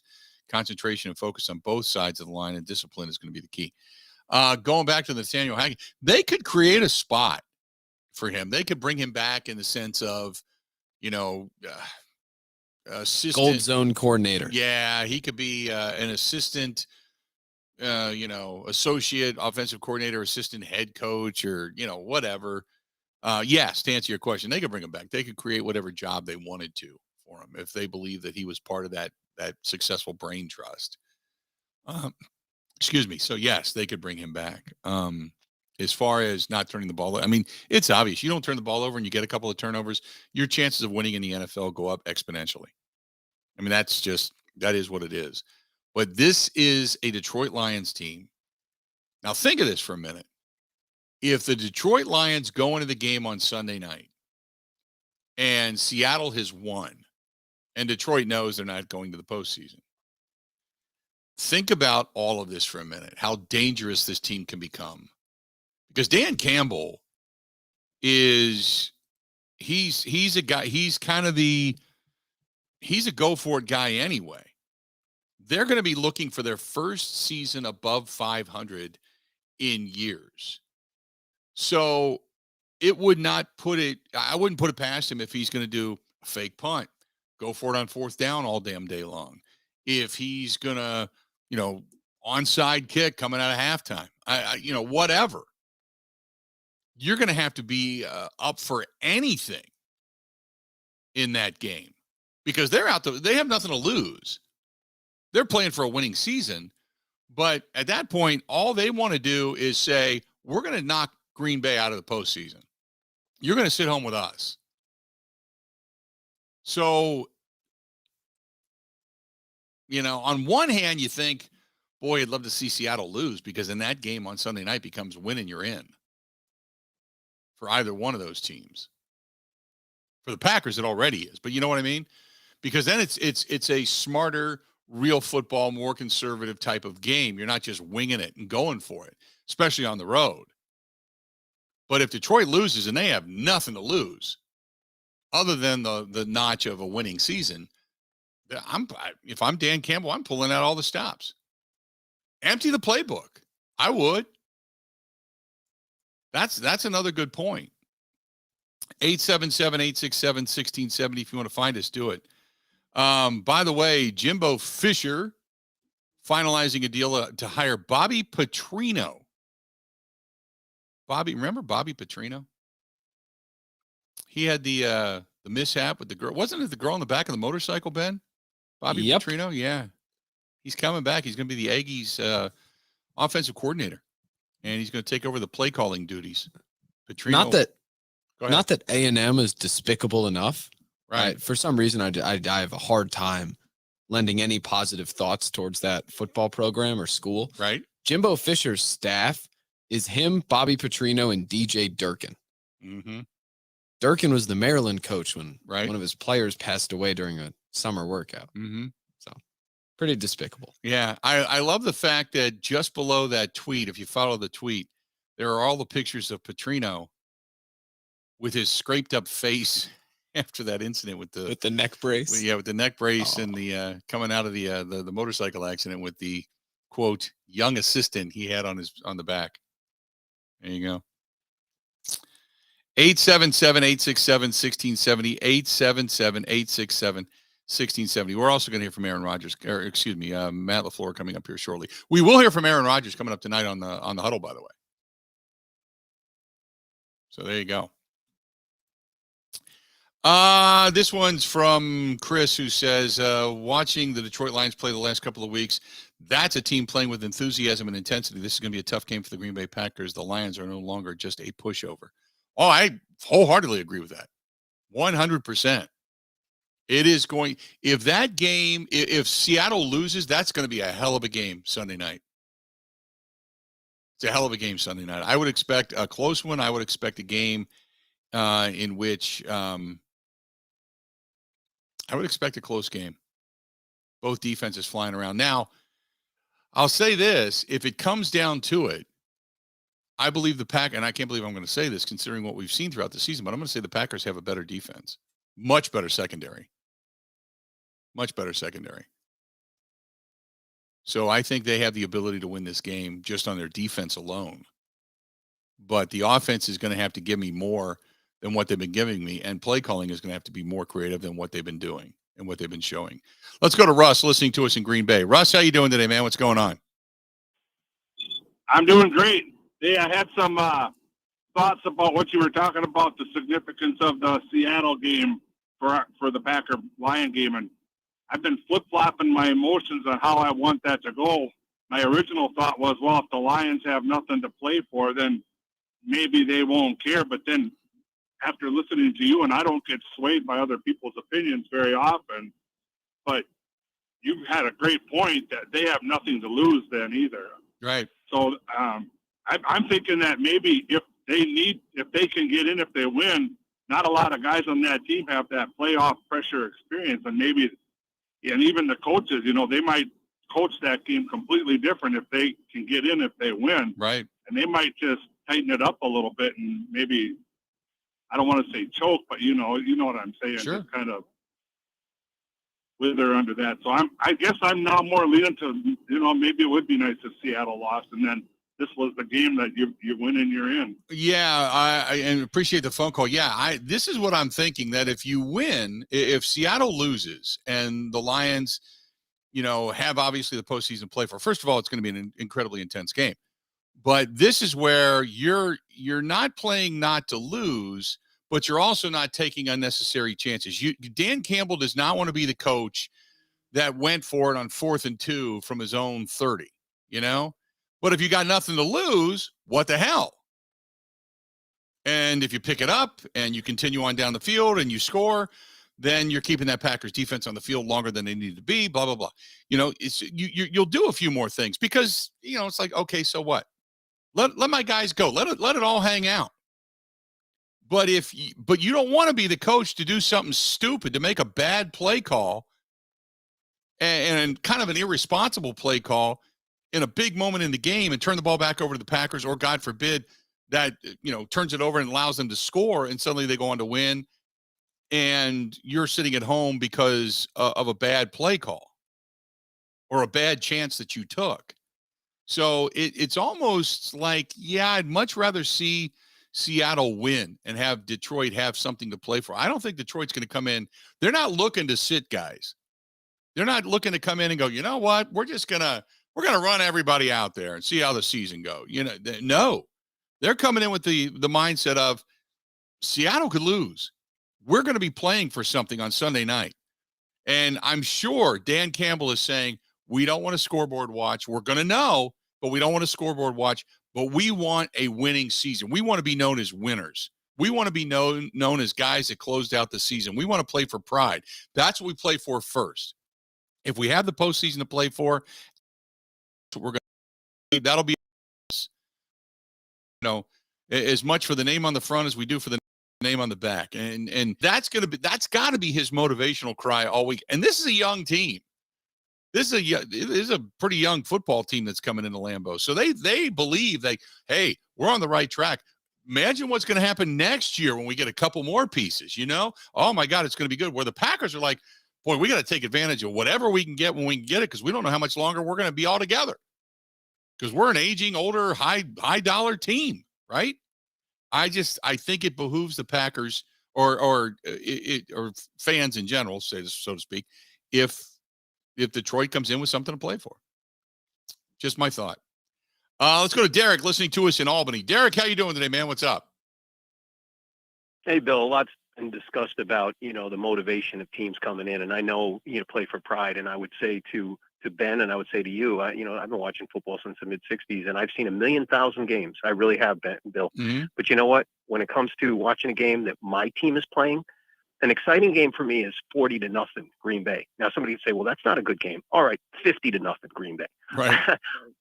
I have had so much, you know how it is being a fan. Yep. You get so anxious and you're like, why do I have to go through this? We're up by 20 and then in the fourth quarter they come back. I don't want that. I loved that Viking game the other day. Loved it because I could relax in the fourth quarter. And I want to see my team win. I'm not watching the game to see the other team succeed. Now, hey, when I'm watching other games, college football, pro football, I love a competitive game. Don't get me wrong. It's exciting. It's great. I get it. When it's my team, I want to have them have as least motivation as they can. I don't mind if they rest their players. I don't root for injuries, but if somebody gets hurt, we have an advantage. Great. I want to see my team get it. That's the way I'm looking at it. Yeah, I remember watching that fourth quarter and thinking about it. Appreciate the phone call, and then thinking to myself, that drive the Packers started in the third quarter, midway through the third quarter. I think it was 6, 7, 8 minutes to go or something like that. And they went on that, 12-play, 76-yard drive, just over 7 minutes, and they ate up the entire clock, the rest of the clock in the third quarter. And I kept thinking, if you go down and plunge this in now, the first play of the fourth quarter is when they did it.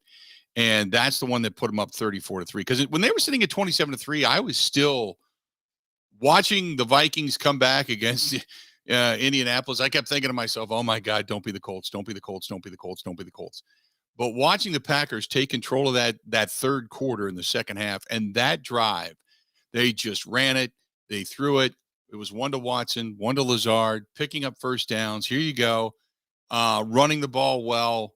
It was a clinic. That was one of the best drives I had seen them, execute in a long time. And then to go 12 plays, 76 yards, and then plunge it in from 2 yards out with A.J. Dillon, kind of just muscling it into the end zone. And after the PAT, putting them up 34-3. It was nice to have the entire remainder of the fourth quarter to go, okay, this is good. We can breathe. It's 34-3 going into the fourth quarter. Not going to happen. Not going to happen. And then right after that, they get the ball back. They got the ball back and then go 8 plays, 40, I don't know how many yards it was, but that's when Rodgers ran it in from a couple of yards out. And the place is bonkers at that point.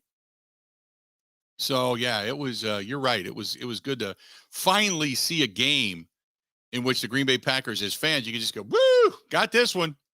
Good to go. Just start playing Bang the Drum all damn day. Let's go.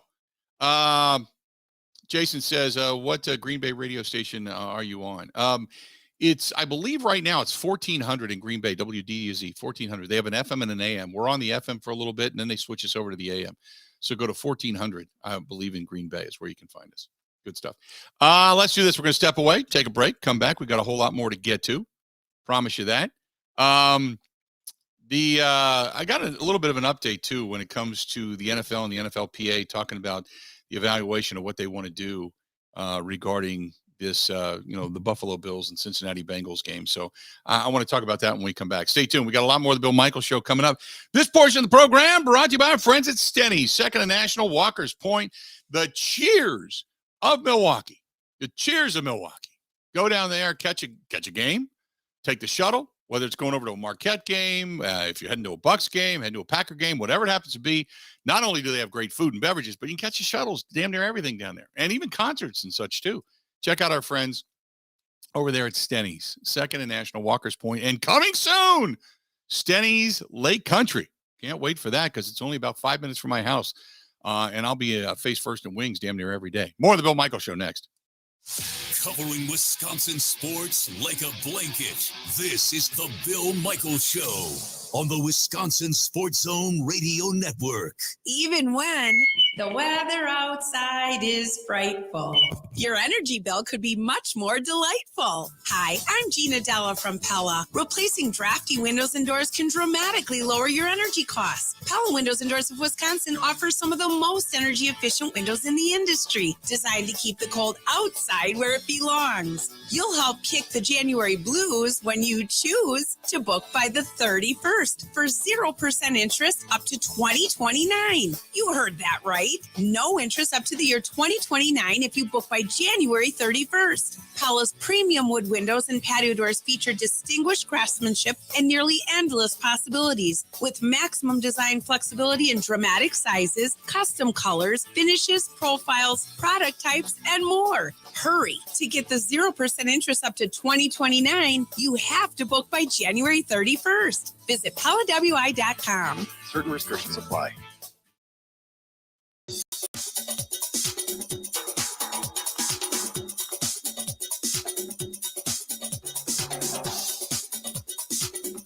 Bill Michaels will resume in 3 minutes.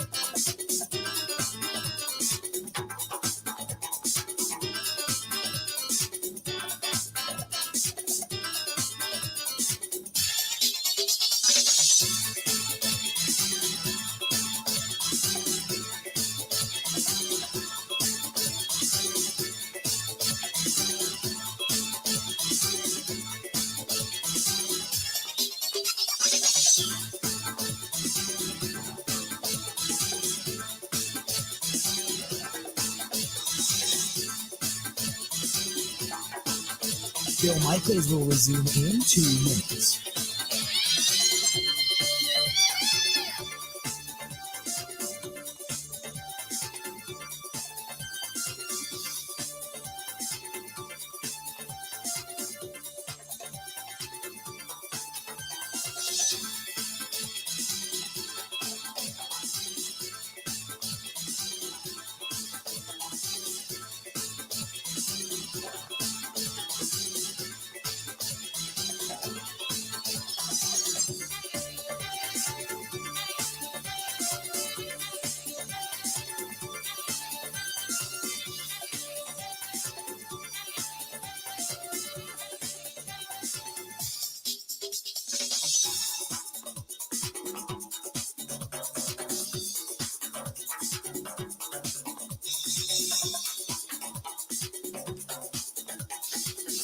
Bill Michaels will resume in 1 minute.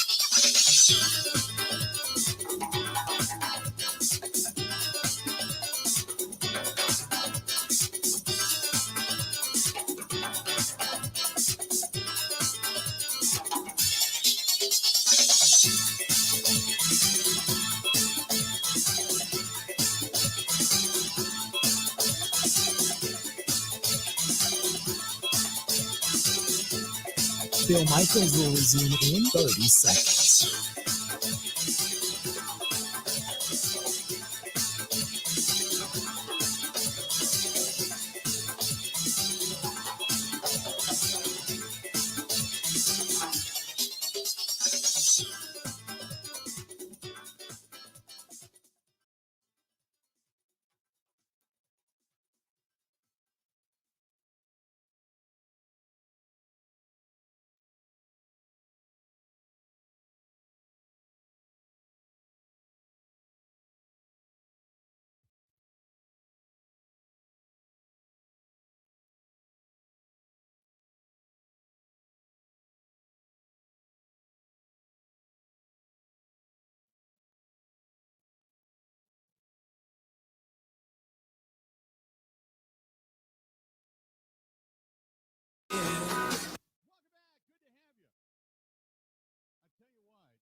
I stopped the other day down at Robert's Specialty Meats, and I didn't pick up an Al Capone roast. I picked up Al Capone sausages. which are kind of like Italian sausages, but on steroids, a little bit different taste. And I fried up 3 of those. And all I did was take some marinara sauce, pour it right over the top, a little bit of Parmesan cheese, and a salad. Oh, so good. There's so many ways to eat that stuff. It's just that good. And it's down at Robert's Specialty Meats, whether it's the Al Capone roast, the sausages, ribs on a stick, the garlic Parmesan chicken skewers, or just great steaks and chops and everything it is you need cut to perfection.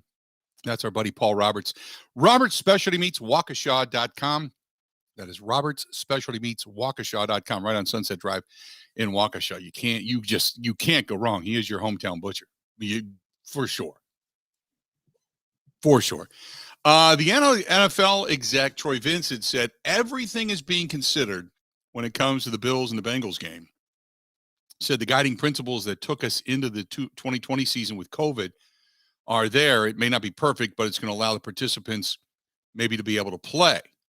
Now, the NFL EVP, Jeff Miller, says that there has been no decision on whether to resume the game at a later date. They're going to consult with the clubs that are involved, and they're going to have a decision coming in the next couple of days. So, I gotta think with the ramifications of that game, there is either the two thoughts, depending on how much money is going to come in and television and rights and ads and stuff. Okay, money's going to play a part of this decision. You know that either they're going to play it next week and push back the postseason, which I don't think they really want to do for one game, but they might be forced to. Or they'll just go with the winning percentage and call it a day. If the Chiefs win, I got to think that maybe they'll just call it a day, because the Chiefs are not going to lose the top spot then when it comes to the top 5 AFC teams. They're not, or top 4 AFC teams. So that means the Chiefs will be number 1. All you're doing is flip-flopping the Bills and the Bengals, and either or, and kind of go from there. But that's kind of my thought, is that that's what they're going to do. 877-867-1670, 877-867-1670. Scott says, Aaron Rodgers not practicing today. Is it because he hit that thumb again the other night? No, I think it's just a Veterans Day. He did not say anything about that thumb. I noticed it, and I don't know if anybody else did, but I noticed it. Now I went back and watched the game again. I didn't see it as obvious in the television film, so to speak, because I didn't focus on it.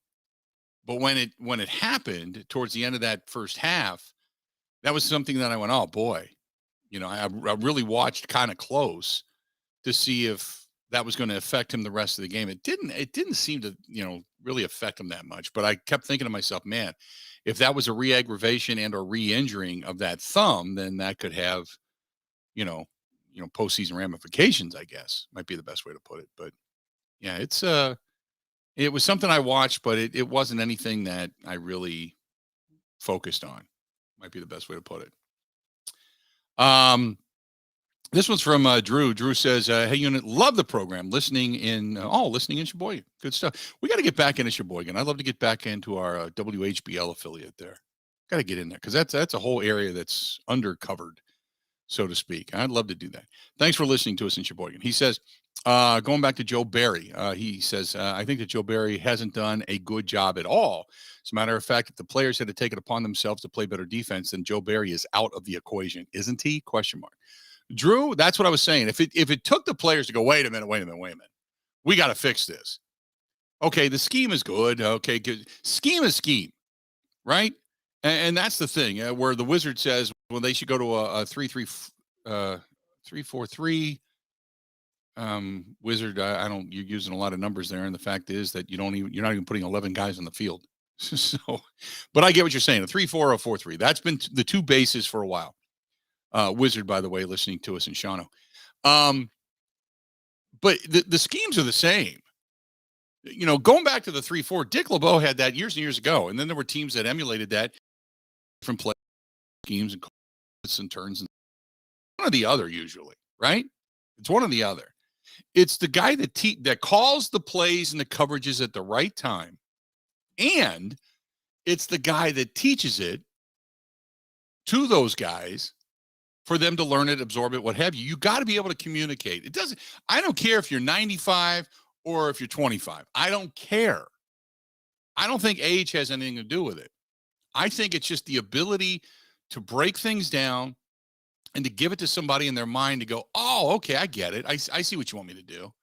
I think it's the teachability. There are a lot of good teachers out there, a lot of good teachers. Some of them have a real great way to communicate and get down to the kids' level to make your son or daughter understand what it is they're trying to teach them.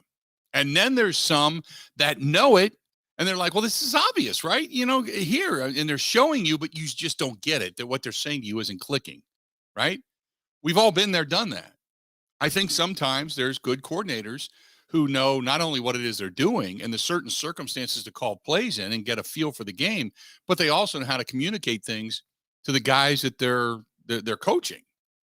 And I just don't know if Joe Barry's that guy. If it took him 17 weeks to finally go, oh, okay, now well, there you go. That's what I'm saying. Well, let's do this. I want to step out and take a break. Why? Because when we come back, we're going to hear from Matt LaFleur. Stay tuned. We got a lot more of the Bill Michaels Show next. Covering Wisconsin sports like a blanket. This is the Bill Michaels Show on the Wisconsin Sports Zone Radio Network.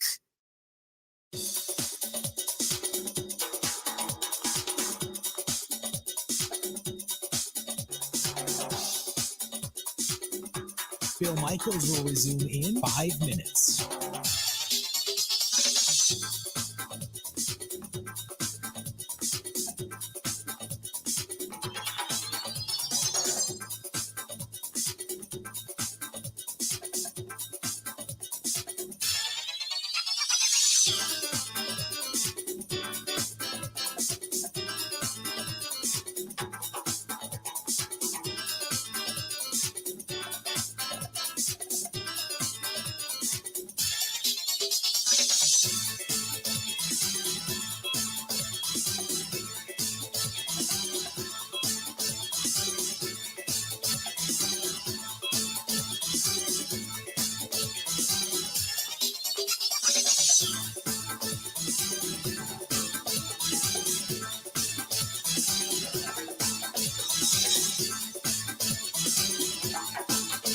Bill Michaels will resume in 4 minutes.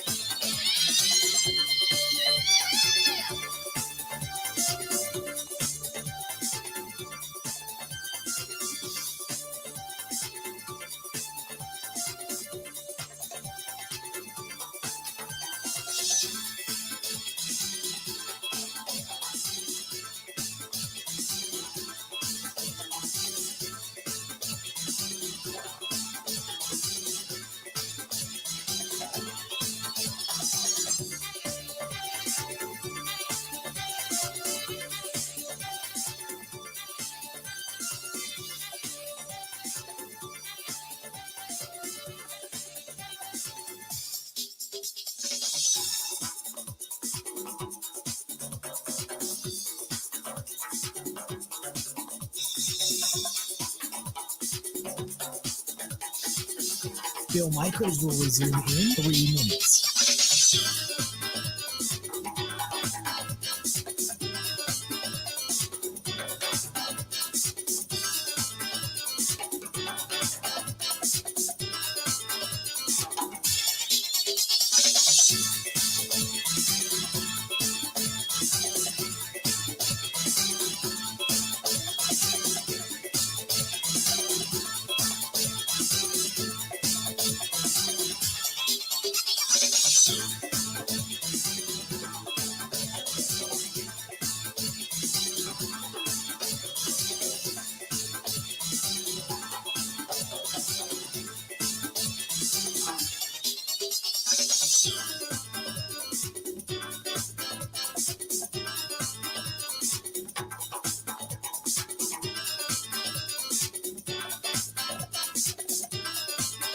Bill Michaels will resume in 2 minutes.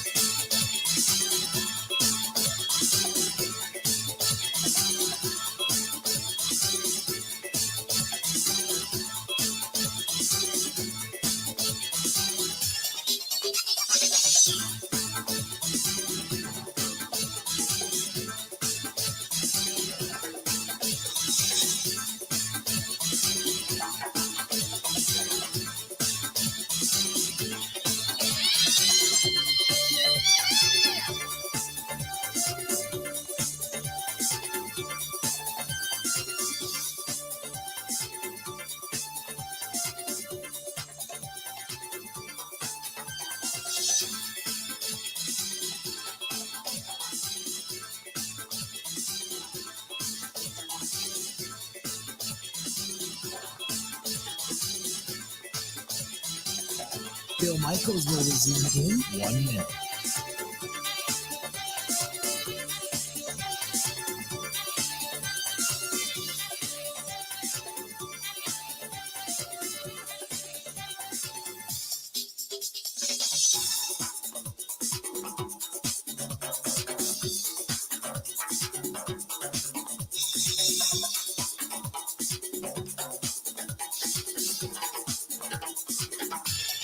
Bill Michaels will resume in 30 seconds.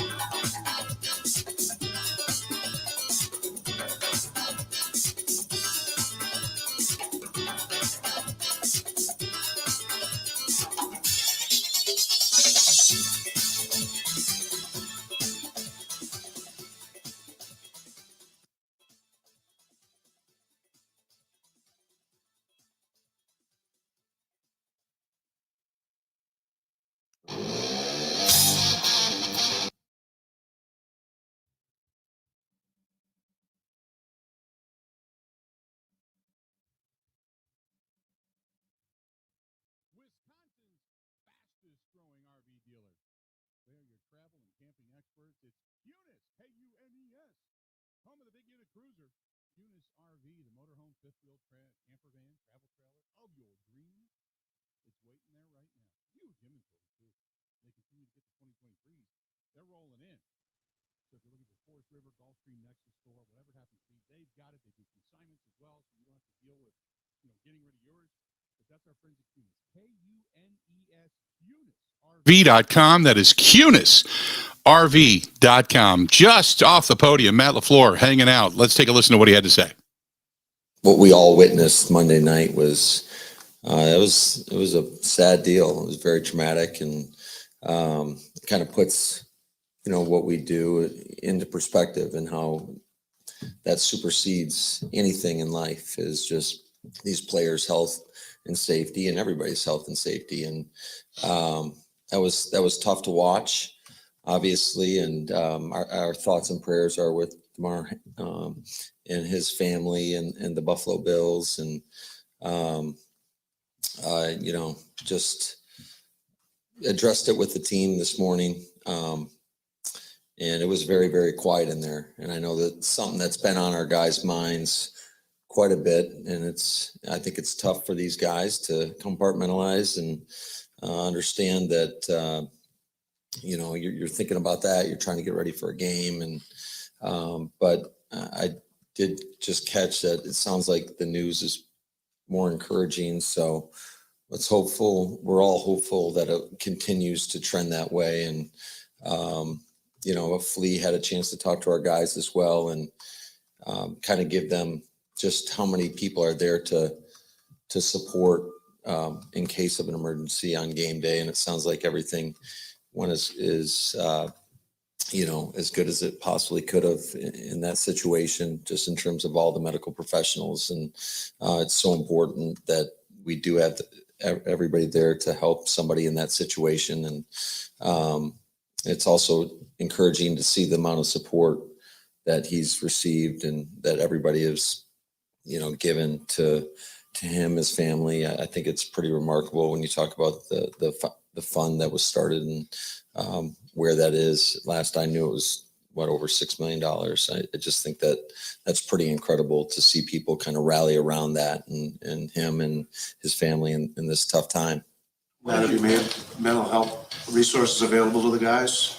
Absolutely. Yeah, we always have. We've got Dr. Carr in-house, and then we've got resources outside of the building. We're going to have a little session post-practice for anybody that would like to attend, and just to talk about it. And we opened it up in our meeting room. And again, it was very quiet. I mean, that's something that these guys take very seriously, as they should. It was just, I've never witnessed anything quite like that. And, I did have an opportunity. I reached out to Sean McDermott right afterwards, and just sent him a text, but I've talked to Zach Taylor, and it was a traumatic deal. Have you sensed in the meeting, has there been any reluctance about playing this game this week, and maybe any thought about seeing if there's a way to push things back? Or I've had a couple coaches ask, and I mean, I really don't have any. It's whatever the league decides, and I do think that the league decided, obviously, the correct decision the other night to postpone or cancel the game, and it would just be hard, I think, for anybody involved, whether you're for the Buffalo Bills, Cincinnati Bengals, to get your mind in another place after seeing something like that. I just can't imagine what they were going through. Did any players have anything to say in the meeting, and what was your message to them? Well, I just, tried to speak from my heart in terms of just how serious, obviously, it was, how tough it was to watch.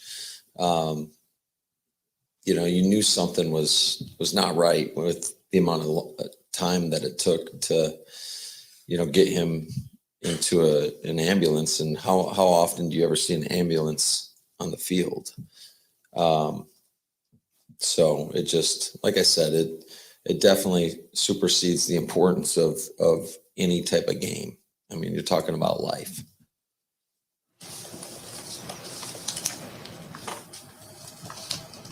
What is the challenge? I mean, assuming y'all are playing this week as scheduled, what's the challenge? I mean, I imagine it's something you've never had to go through in terms of preparing for a team, preparing for a game, and being able to I know y'all have to compartmentalize things a lot, but how difficult is it in this particular instance?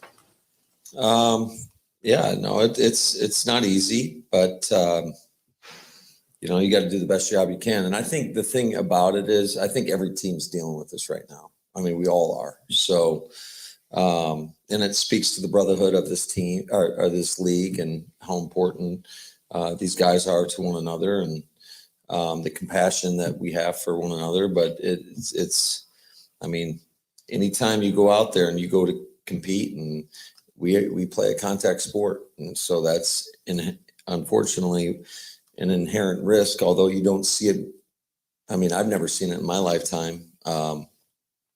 It just kind of shows you just the risks that are involved potentially. Were you watching the game Monday? If not, how did it come about? I was not but I heard somebody in the office say something, so I flipped it on, and that's when everything was out there. So, I did catch a replay of the hit, and I mean, it was a pretty physical hit. So, anytime I'm obviously not a medical expert in terms of, but I asked Flea a lot of questions about how could something like that happen. He just explained the timing of it, and you see it more in, I want to say in youth sports, of stuff like this happening, which is obviously a tragedy in itself.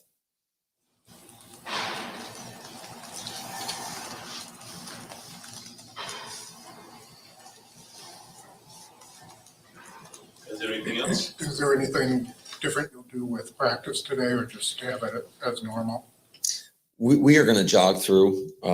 That's what we had planned for in the first place. But so that's the route we're going to go. I just think just coming off a physical game, and this point of the season, a lot of the Wednesdays are like that anyways, above the neck days, and just allow our guys time to and back on a more tomorrow, and just handle it the best we can.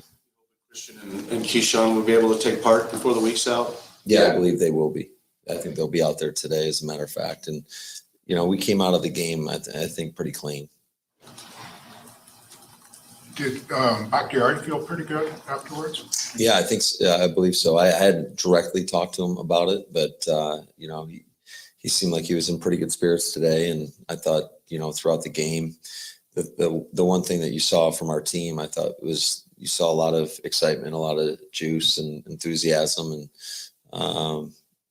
I think he was a big part of that. I noticed him after, I don't know if you guys saw this or not, but after Keyshawn's return, you see what David did?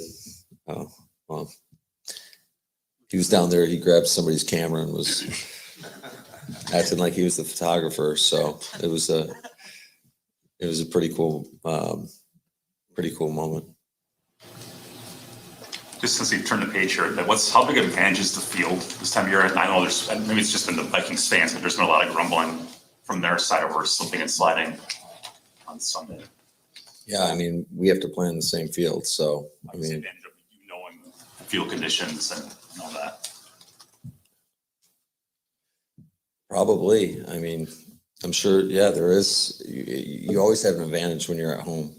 Just no different than when we have to go somewhere else and play. I mean, it's advantage home team typically. So, I think you just got to deal with it the best you can. And, I don't know. Last time y'all saw the Lions, they were really struggling up until that game.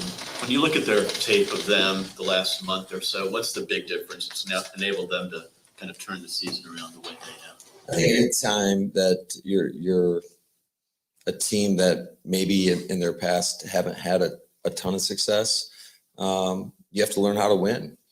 And I think they've done that. And that's what makes them so dangerous. And I think with every win, there comes a little bit more confidence, a little bit more belief that no matter what the circumstances are, that you're going to be able to fight through it.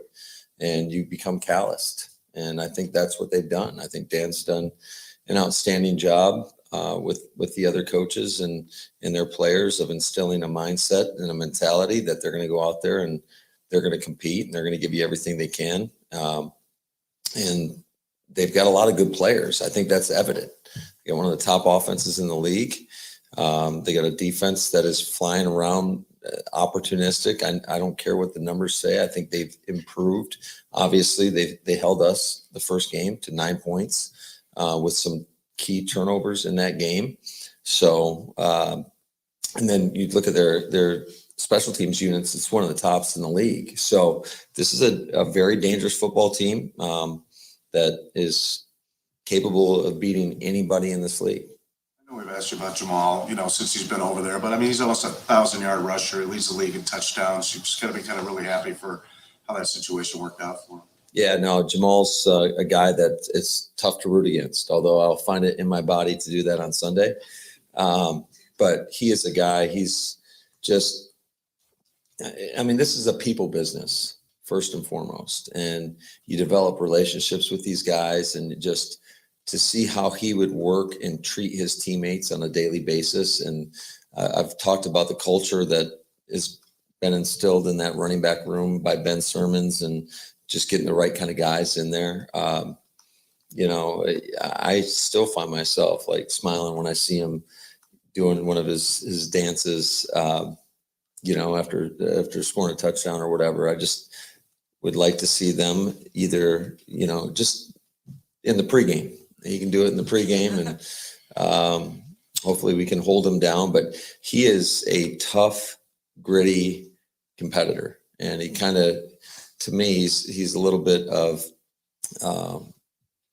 the epitome of what they're all about. They got a lot of tough, gritty guys, and he's a guy that I think is severely underrated back in this league in terms of the versatility he brings, because we know he can run the ball. He can pass pro as good as anybody. He can catch the ball out of the backfield, and then he can go and play anything on special teams.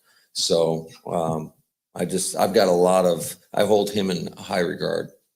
What do you think it says about the kind of complimentary ball you guys are playing this last month, that Aaron hasn't really had to play hero ball in any of these wins, and you still won all the games? Yeah, I think that I don't know about hero ball. I don't use those types of terms, but I think it's just everybody going out there doing their job. And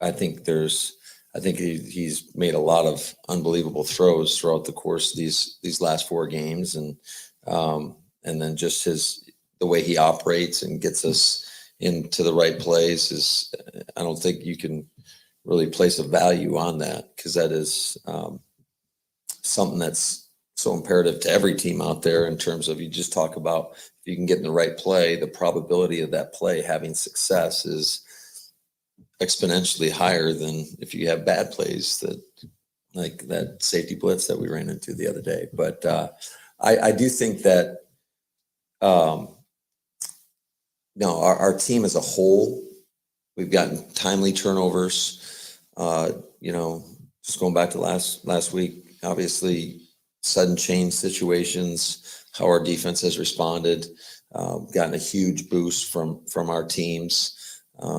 Obviously Keyshawn's been a big catalyst to that, but I think all in all, just the physicality that our guys have been playing with, and we know we got an NFC North opponent coming in here that prides themselves on that style of play, and I think it's going to be imperative for us. And typically, a lot of times in these situations, the teams that's most physical will win the game. You guys played Detroit. It was before Christian Watson had his breakout game, his emergence. Do you see them defending you guys differently this time around with him in this current capacity? Potentially. I mean, I think that if you look at it again, they held us to 9 points. So I'm sure going into every game, there's always adjustments that are being made, but in how they treat him, I think we'll find out. But it's right now it's just a guessing game. There you go. Matt LaFleur talking to the media just a little while ago. Let's do this. We'll step away. We'll take a quick break. We'll come back and we'll kind of wrap things up on today's edition. Don't forget, coming up today, down at the Deer District at the Mecca. We're going to be there 6 to 8 tonight. It's the Bill Michaels Huddle. It's brought to you by our friends at Bud Light. They're the official beer sponsor of the Bill Michaels Sports Talk Network. We hope to see you there. They're going to have some drink specials. They're going to have some shirts and hats and all kinds of stuff to give away tonight. Hope to see you down there in the Deer District, 6 to 8 tonight at the Mecca Sports Bar and Grill. Ready? This is the Bill Michaels Show on the Wisconsin Sports Zone Radio Network. Hey, it's 2023. Make a break from the usual. If you haven't tried Scholze Family Beef yet, make it your New Year's resolution. Go to ScholzeFamilyBeef.com. Even when the weather outside is frightful, your energy bill could be much more delightful. Hi, I'm Gina Della from Pella. Replacing drafty windows and doors can dramatically lower your energy costs. Pella Windows and Doors of Wisconsin offers some of the most energy efficient windows in the industry, designed to keep the cold outside where it belongs. You'll help kick the January blues when you choose to book by the 31st for 0% interest up to 2029. You heard that right. No interest up to the year 2029 if you book by January 31st. Pella's premium wood windows and patio doors feature distinguished craftsmanship and nearly endless possibilities, with maximum design flexibility in dramatic sizes, custom colors, finishes, profiles, product types, and more. Hurry. To get the 0% interest up to 2029, you have to book by January 31st. Visit PellaWI.com. Certain restrictions apply.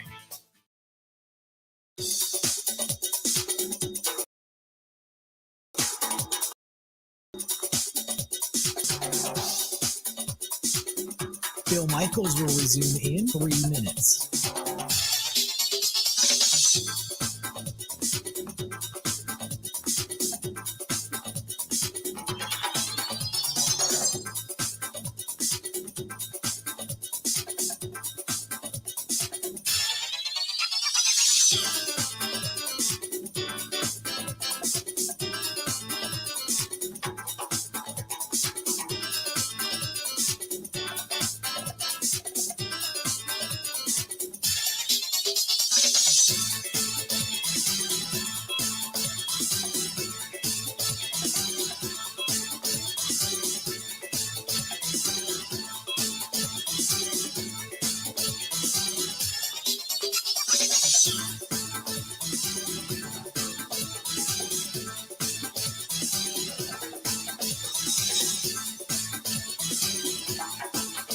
Bill Michaels will resume in 2 minutes.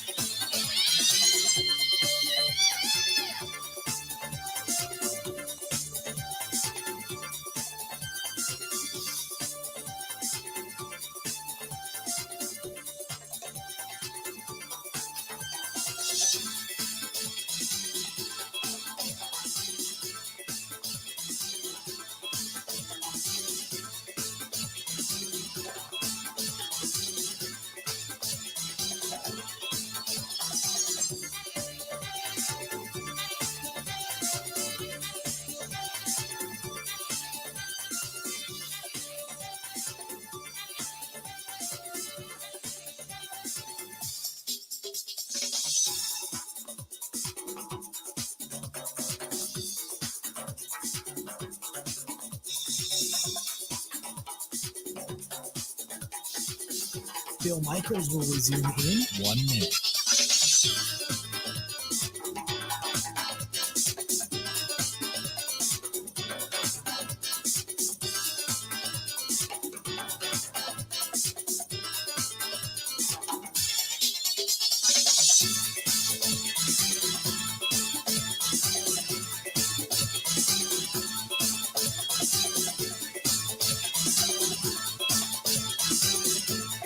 Bill Michaels will resume in 30 seconds.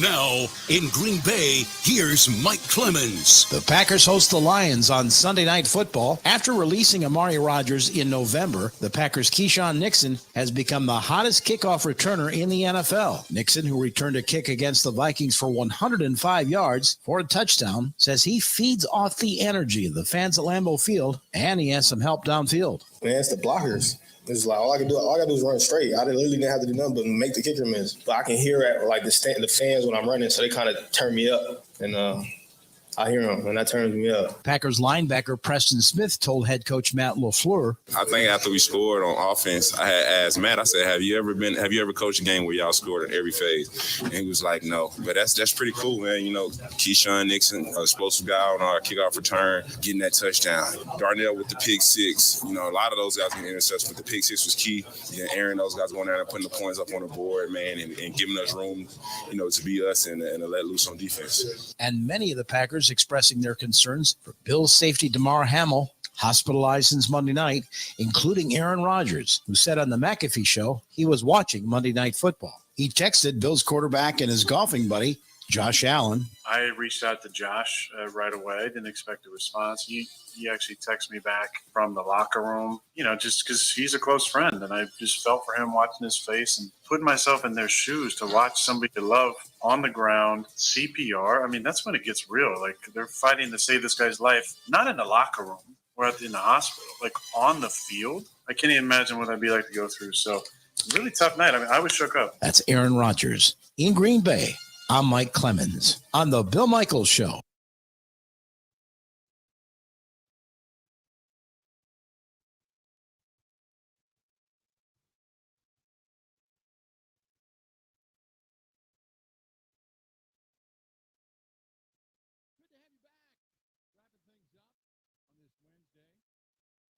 Tonight we're going to be down at the Mecca in the Deer District. Come on down tonight. We've got the Bill Michaels Huddle coming up. Brought to you by Bud Light. Going to be down there tonight from 6 to 8. So if you want to come down and enjoy yourself, get some blood specials, get some tchotchkes, swing on by. Stop on by and say hi. We're pretty high at top. So come on upstairs. But that being said, we're going to be back at it again tomorrow. Packers will be back on practice field yet again. Tonight we will hear from Aaron Rodgers.